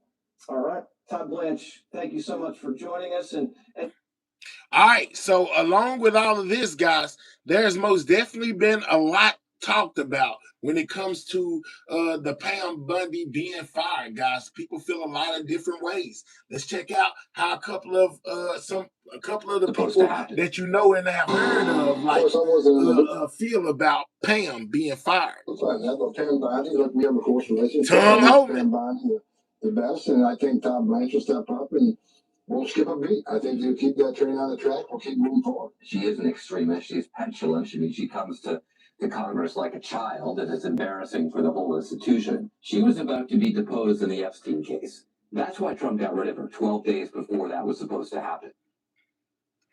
Oh, wow. Hold on. You hear what he said? Before that she was about to be deposed in the Epstein case. They said she was about to be deposed in the Epstein case, and that's why they feel like Trump fired her. Let's talk about it. That's why Trump got rid of her 12 days before that was supposed to happen. Democrats and Republicans reacting to the Attorney General Pam Bondi moved aside by the president. Todd Blanche is now the acting Attorney General. The president putting out a Truth Social saying, "We love Pam and she will be transitioning to a much needed and important new job in the private sector to be announced at a date in the near future. And our Deputy Attorney General, very talented and respected legal mind, Todd Blanche, will step in to serve as acting Attorney General." A senior administration official in background saying that the president considered removal for a while. There's no bad blood, but thanks to the Justice Department needs new leadership. We'll start there with our panel. Let's bring in Fox News contributor Hugh Hewitt, Melissa DeRosa, former chief of staff to New York Governor Andrew Cuomo, and Josh Holmes, co-host of the Ruthless podcast, former chief of staff to Senator Mitch McConnell. All right, Hugh, your thoughts on this? Surprising? Mixed reactions, guys.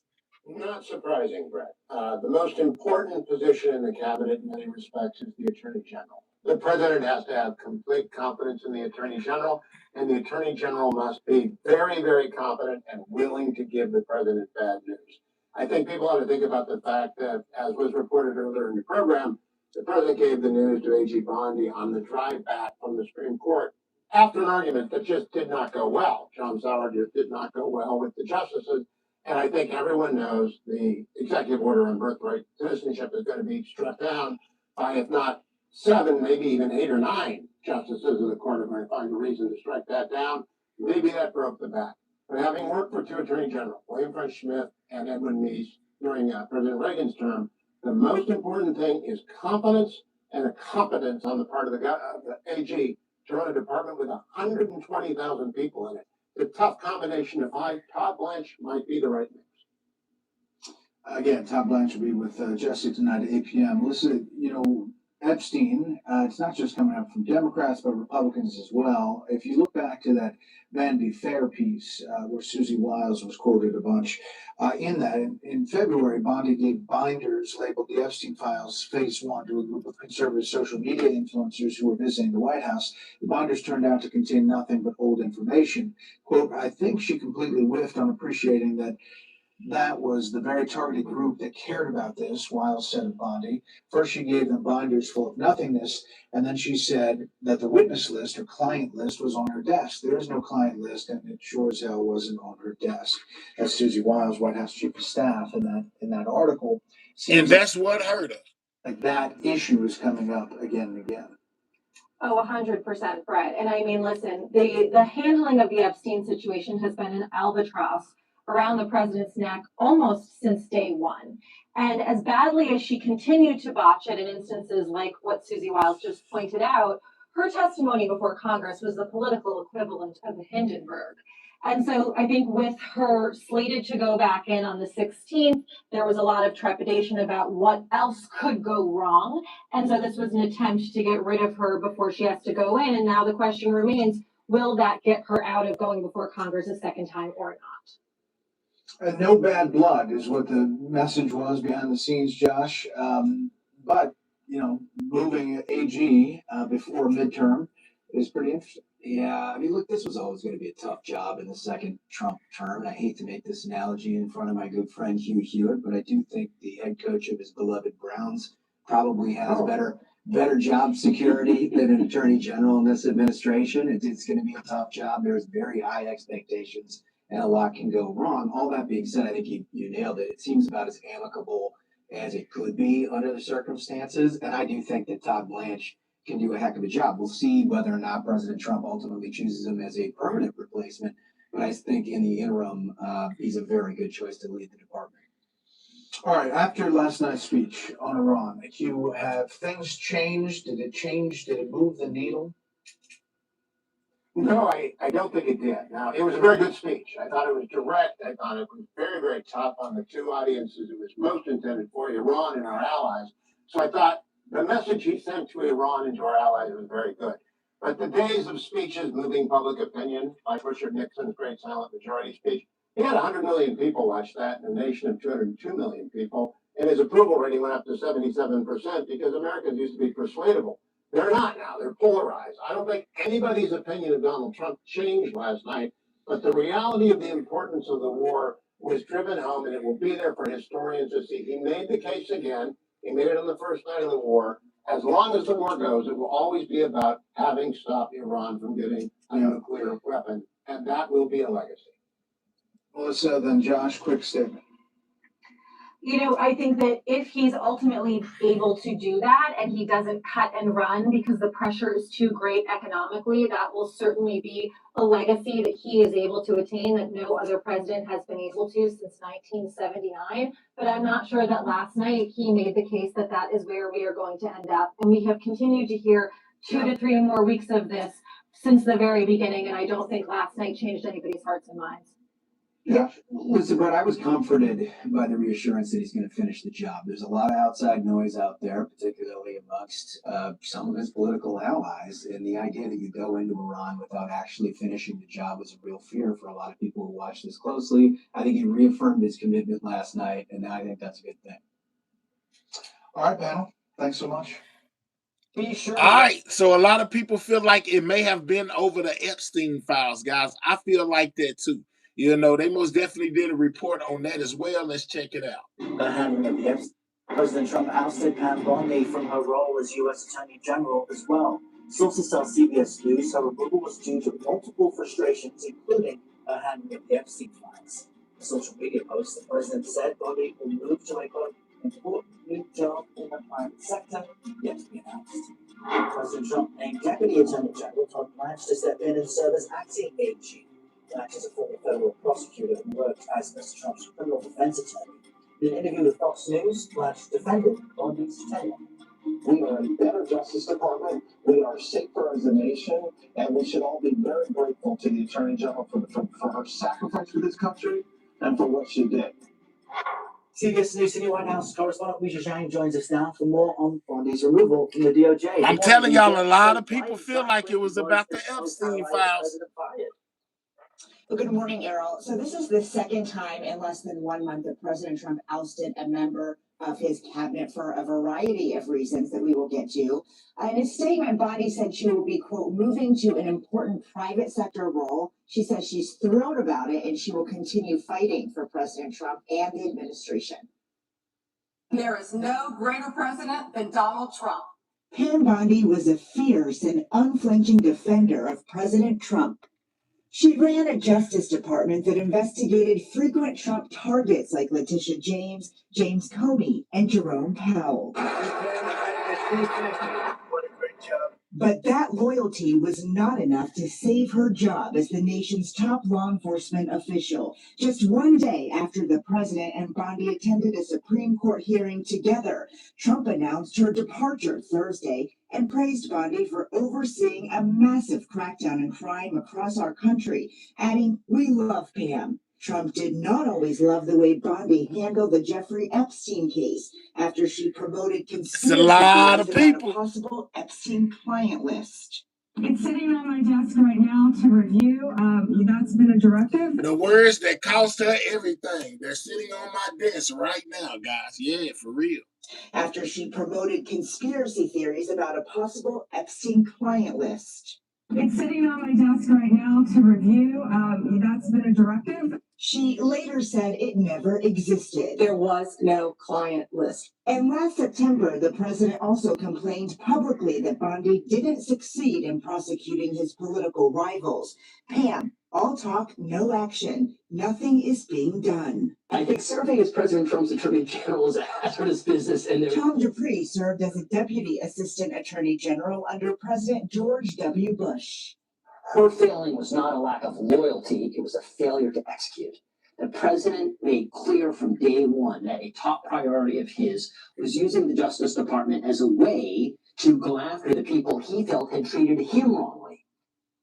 Trump named Bondi's former top deputy, Todd Blanche, as acting attorney general, but sources tell CBS News that EPA administrator and former New York Congressman Lee Zeldin is a frontrunner to take the post permanently. This week, Zeldin met privately with Trump. Errol? All right, we'll see what happens next. Risha, thank you. All right, and like I said, man, it's a lot of people who feel the same way when it comes to this Epstein thing and Pam Bondi losing her job. Let's go here. Heard about it's official. Pam Bondi is out as Attorney General. Trump announced today that she'll be.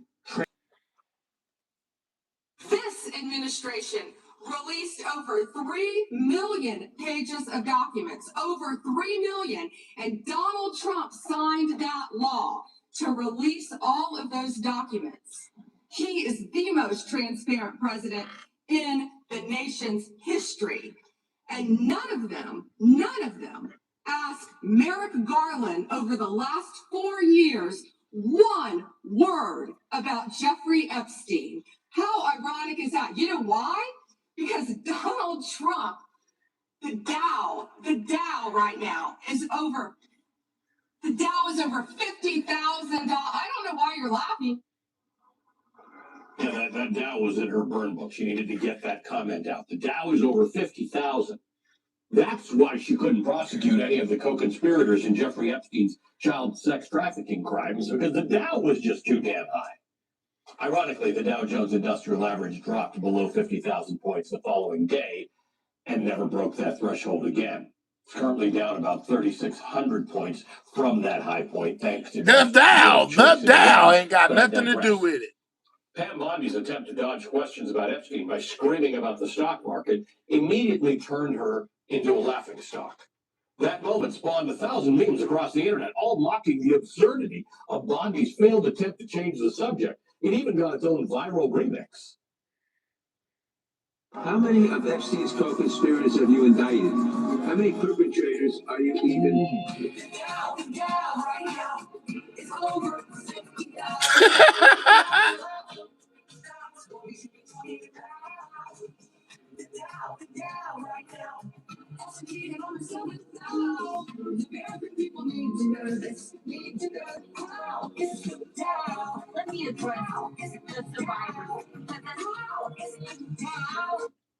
Wow. Pretty catchy, right? But the absurdity of that moment became a perfect encapsulation of the impossible situation that Pam Bondi found herself in. Trump hated the Epstein files were getting so much attention. He called the whole thing. Thank you, Nurse P. Just to go away. So Bondi was trying to downplay the issue out of loyalty to Donald Trump. The problem was that she had already lost all credibility on the issue, because at the start of Donald Trump's second term, Bondi teased the MAGA base by telling them that she had obtained a list of Jeffrey Epstein. That's what cost her everything. One of the things that this was the worst thing that could have happened. Donald Trump has talked about, the DOJ may be releasing the list of Jeffrey Epstein's clients. Will that really happen? It's sitting on my desk right now to review.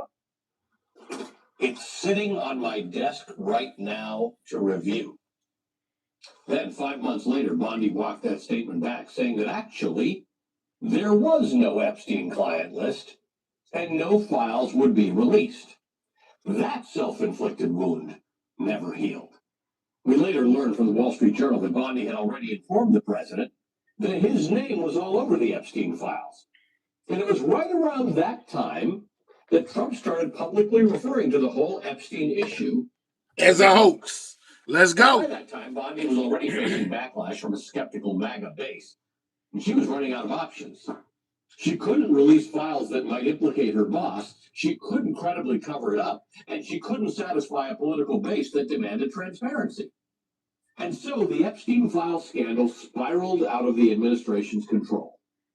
The public outcry was so overwhelming, Trump was effectively forced to sign a law mandating the release of the files. That's not what she called Donald Trump being the most transparent president ever. He was forced to do that. Pam Bondi was forced to at least to pretend that she was complying with that order, even as her office delayed the release of the files and then got caught over and over again, holding back key documents that should have been released, including documents containing stunning, though unsubstantiated accusations that Donald Trump sexually assaulted a minor. And while the Epstein files were clearly a big part of why Trump became frustrated with Pam Bondi, they were not the only reason. Trump publicly demanded that Bondi bring baseless charges against his rivals, and Bondi dutifully complied. Her Justice Department tried to bring charges against the New York Attorney General Letitia James, against Senator Adam Schiff, against the former FBI Director James Comey, against the Chairman of the Federal Reserve, Jerome Powell. But one by one, those prosecutions fell apart under the weight of their own stupidity. Judges and grand juries saw how weak the cases actually were and recognized the political motives behind them. Bondi's failure to prosecute Trump's enemies and her failure to make the Epstein files go away all made her the victim of a new Trump-era phenomenon. She was fired for being too loyal to the president. Because you see, in Donald Trump's first term, he fired or effectively kicked out all sorts of people, including 2 attorneys general, when he deemed them to be insufficiently loyal. And so, in Trump's second term, all of his cabinet members have worked overtime. I don't know if you ever watched one of these cabinet meetings, it's fascinating. They've worked overtime to prove their loyalty by trying to carry out whatever Trump wants, no matter how absurd or how outrageous or how illegal.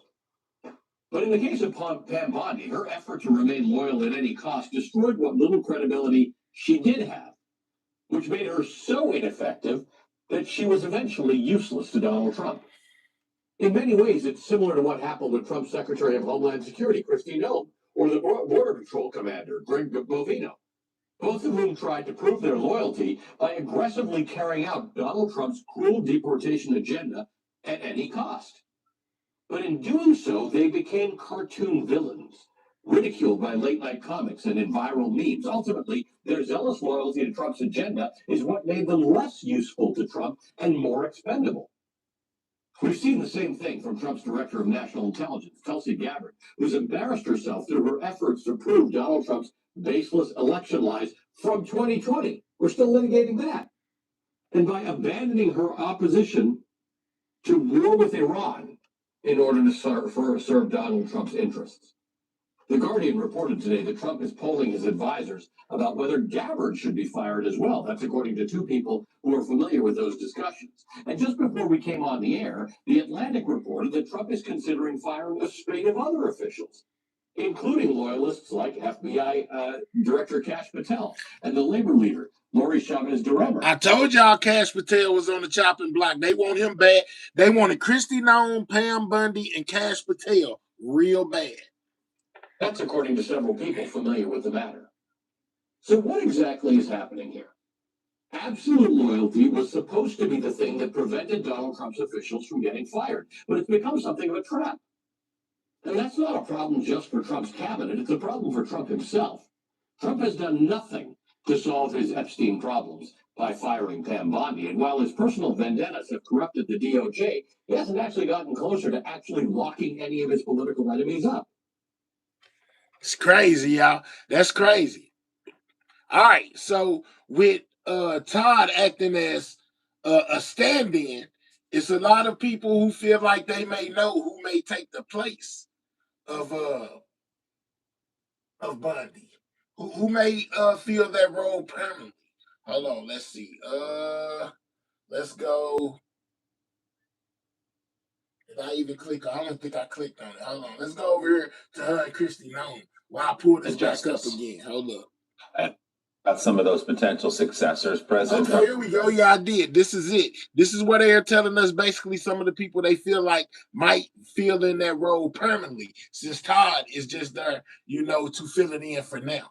I'm said to be considering a number of candidates to replace Pam Bondi. EPA head Lee Zeldin being reported as a possible frontrunner for the nomination. He's a former congressman from New York and a close ally of the president. For people familiar with the matter, tell MS Now several other names have been floated.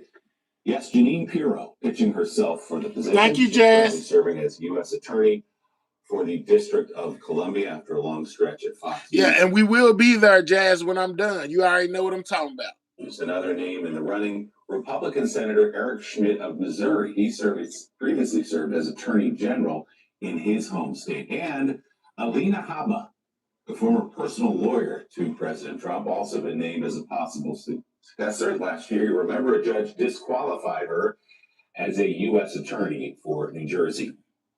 Well, of course it'll be another president. I most definitely know it'll be another one. Bring into the conversation MS Now senior legal reporter, former litigator Lisa Rubin, and MS Now justice and intelligence reporter Ken Delanian. Good morning to you both. Ken, first, just some of your reporting on how Pam Bondi lost her job. We've kind of detailed because of the Epstein files the last day or so. It wasn't Pam Bondi's unwillingness to run all the errands that Donald Trump asked her to run. It was a legal system that thwarted her efforts, and Donald Trump is hoping that someone else might have better luck in pursuing his personal goals at justice. Yeah, that's absolutely right, Willie. Not to say that Pam Bondi and her deputy Todd Blanche didn't try at times to curb Donald Trump's worst impulses along the lines of lawfare, as Joe was saying, but she certainly tried to deliver on what he wanted and was unable to, because, as you guys have laid out, federal judges in some cases stood in the way. In the case of James Comey and Letitia James, dismissing those cases because the U.S. attorney was improperly appointed. And at other times, grand juries stood in the way. And in addition to the cases you guys mentioned, let's not forget the 6 members of Congress that Jeanine Pirro tried to indict in D.C. Because they instructed the members of the military that they weren't obligated to follow illegal orders. The grand jury refused to indict those people. There are investigations running into John Brennan and James Clapper, and there's a U.S. attorney in Miami investigating what they call the grand conspiracy theory, some notion that government officials have been conspiring against Donald Trump since the Russia investigation, and then it went all the way through the Jack Smith investigations. So she certainly tried and was not able to deliver to the extent that Donald Trump wanted.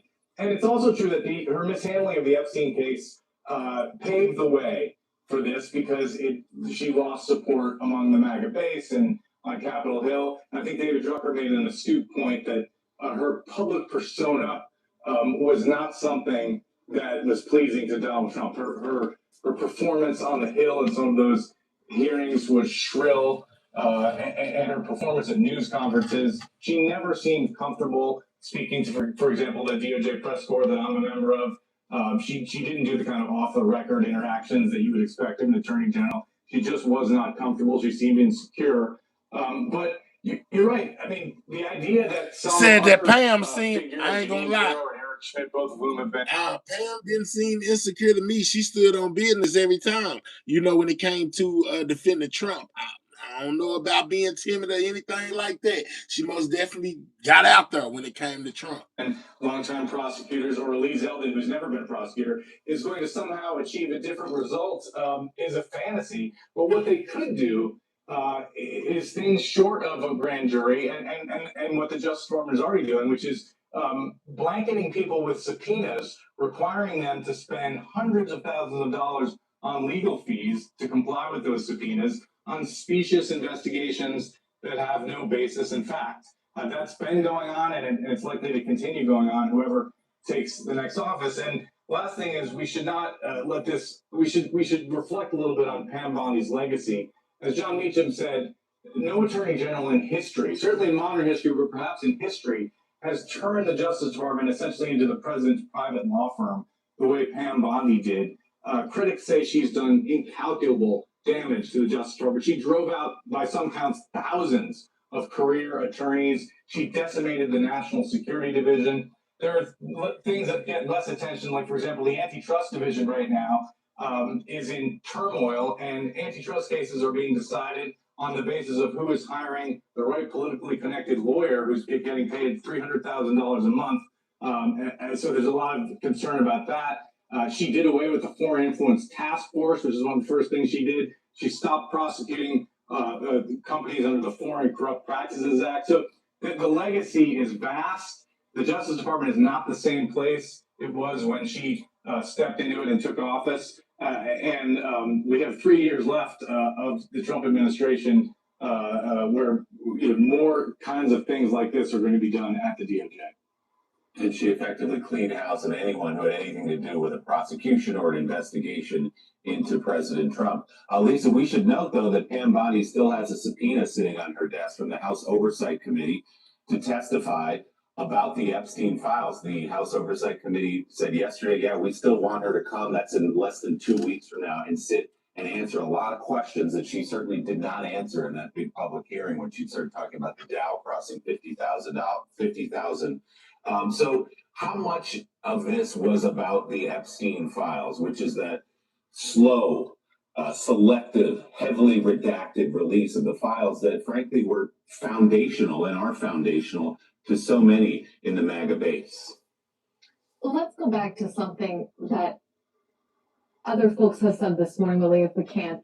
Pam Bondi sort of made a mockery of herself, and in particular made a mockery of the Epstein Files Transparency Act process, but it was an own goal. And the reason it was an own goal is because Pam Bondi herself sort of worked up the MAGA base into Let's go, Lady MT. I hear starting you. last February when she said she had the client list on her desk ready to review.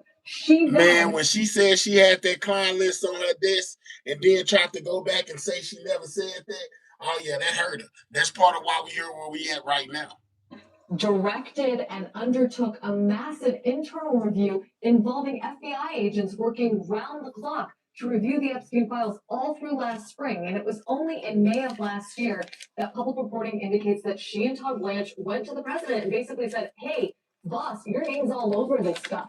And that's how we found ourselves with a memo unsigned by anyone in last July saying, look, we are not going to release anything more because we don't think there's anything else here on which we could predicate a responsible investigation. That obviously rang hollow with not only their base, but with people all over this country. One could argue that if Pam Bondi had not been so eager to take advantage of the conspiracy theories about the Epstein files, she wouldn't have found herself in a position where she had to comply with a congressional act in 30 days' time, which of course we know she didn't do.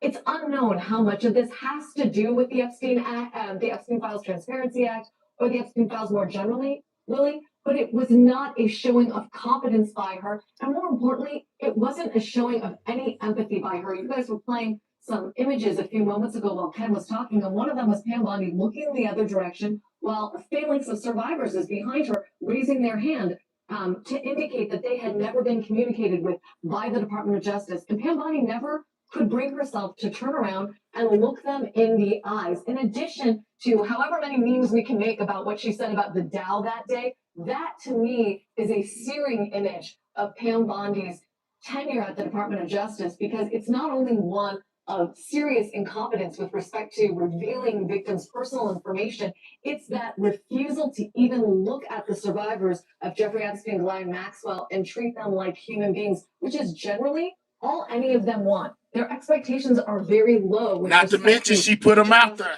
For example, they just want an apology for how they've been treated, not only historically by the Justice Department across administrations, but by this particular Justice Department, which again and again has compromised their safety and privacy.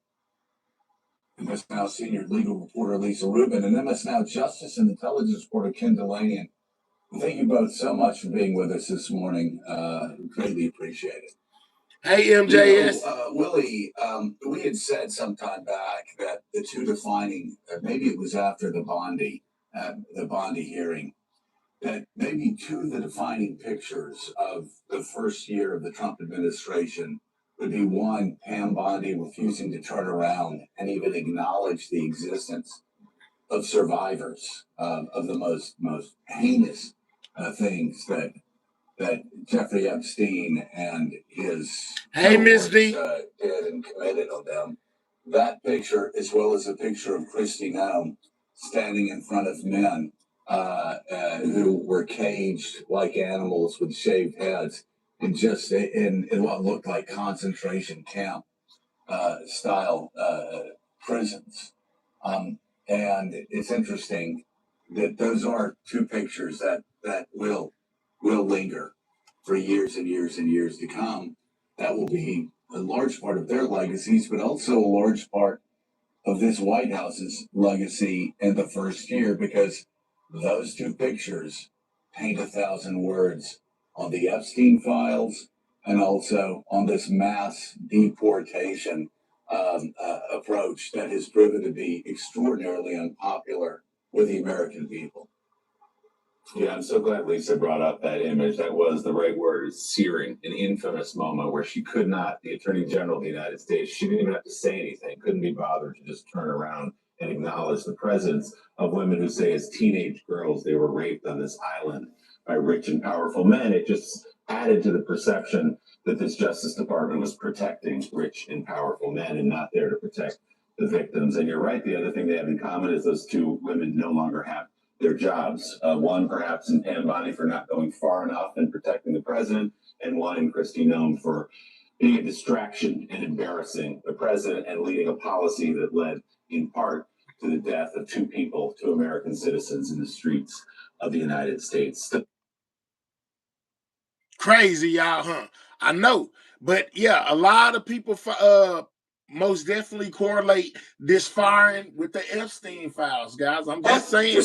Attorney General Pam Bondi on her way involuntarily to the private sector. So what do the numbers tell us about what went wrong for her? CNN chief data analyst Harry Eden is here. Good morning to you, sir. How popular was Pam Bondi, before yesterday, before she got fired? Yeah, the American people are saying, thank God Pam Bondi is gone. She wore on them like an in-law who stayed too late past Christmas vacation. I mean, just take a look here. Net popularity of Pam Bondi. In January 2025, you know what? She was actually on the positive side of the ledger. Look at this, at +1 points. But look at this, down she goes. The more people got to know Pam Bondi, the less they liked her. Her net popularity rating by the end, -19 points, a 20-point shift in the wrong direction. Of course, one of the key reasons being why was the Epstein case, which of course she was helping in charge of that particular in the Trump administration. The American people simply put did not like Pam Bondi. How does this compare to other people who've had the job? Yeah, okay. So, President Trump sees this. He sees, oh my God, she's wearing on my administration. And more than that, he might recall that there was actually a fairly popular attorney general at this point in administration. Look at this. Net popularities of attorneys general about this time of presidency. Look, Joe Biden's Merrick Garland was actually on the plus side of the ledger at +6 points. Look at this. Pam Bondi, far more unpopular here at -19 points at this point. So we're talking about Merrick Garland being more than 25 points more popular in the net popularity rating. And that's the reason why I had to put this former in parentheses right here, because Pam Bondi is bye-bye Bondi. She's still serving for a little while longer. She's a fired, yet she has, the honor of getting to keep the job for a few more days until she loses her access to the building. We talked about Epstein.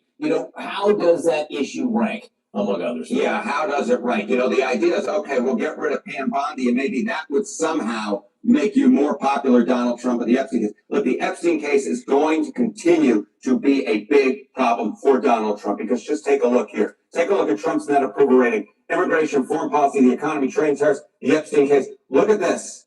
That is by far the worst issue for Donald Trump. Of the major issues, at -40 points, -40 points, worse than immigration, worse than foreign policy, worse than the economy, worse than trade and tariffs. So the bottom line is this: the Epstein case is not going away if you're Donald Trump, even if Pam Bondi is going away. The Epstein case is going to continue to weigh on the president of the United States. Well, you don't want to be the face of that issue in the administration. Okay, what are the markets saying about who might be next as Attorney General? Okay, so who might be next for Attorney General? Well, let's take a look at the cash prediction market. Take a look here. Chance to be Trump's next Attorney General. Lee Zeldin is the favorite at this point. Of course, Lee Zeldin from the great state of New York, the great island of Long, 60% chance. Todd Blanchard, 26% chance. So at this point, Zeldin is in the driver's seat, but I'm not quite sure it's a job you really want. It'll be interesting to see how much jockeying there is for the job in the next few months. Harry, and thank you very much. So you see who they think may be taking over permanently, since the other guy's just a stand-in. She faced a subpoena from the House Oversight Committee and was set to appear before lawmakers for a deposition about the Epstein files in 2 weeks. The person who had led that subpoena push, joining us now, Republican Congresswoman Nancy Mace of South Carolina. Thank you for being here. Now, committee spokesperson Congresswoman told CNN just last night that the chairman, the plan after the news was that the chairman was going to speak with members about the status of the deposition subpoena and confirm. I'm gonna tell you, MT, what she did was she said she had the Epstein client list on her desk and she was gonna expose it. Then she turned around and said that she never said that. That's what she did to get ousted.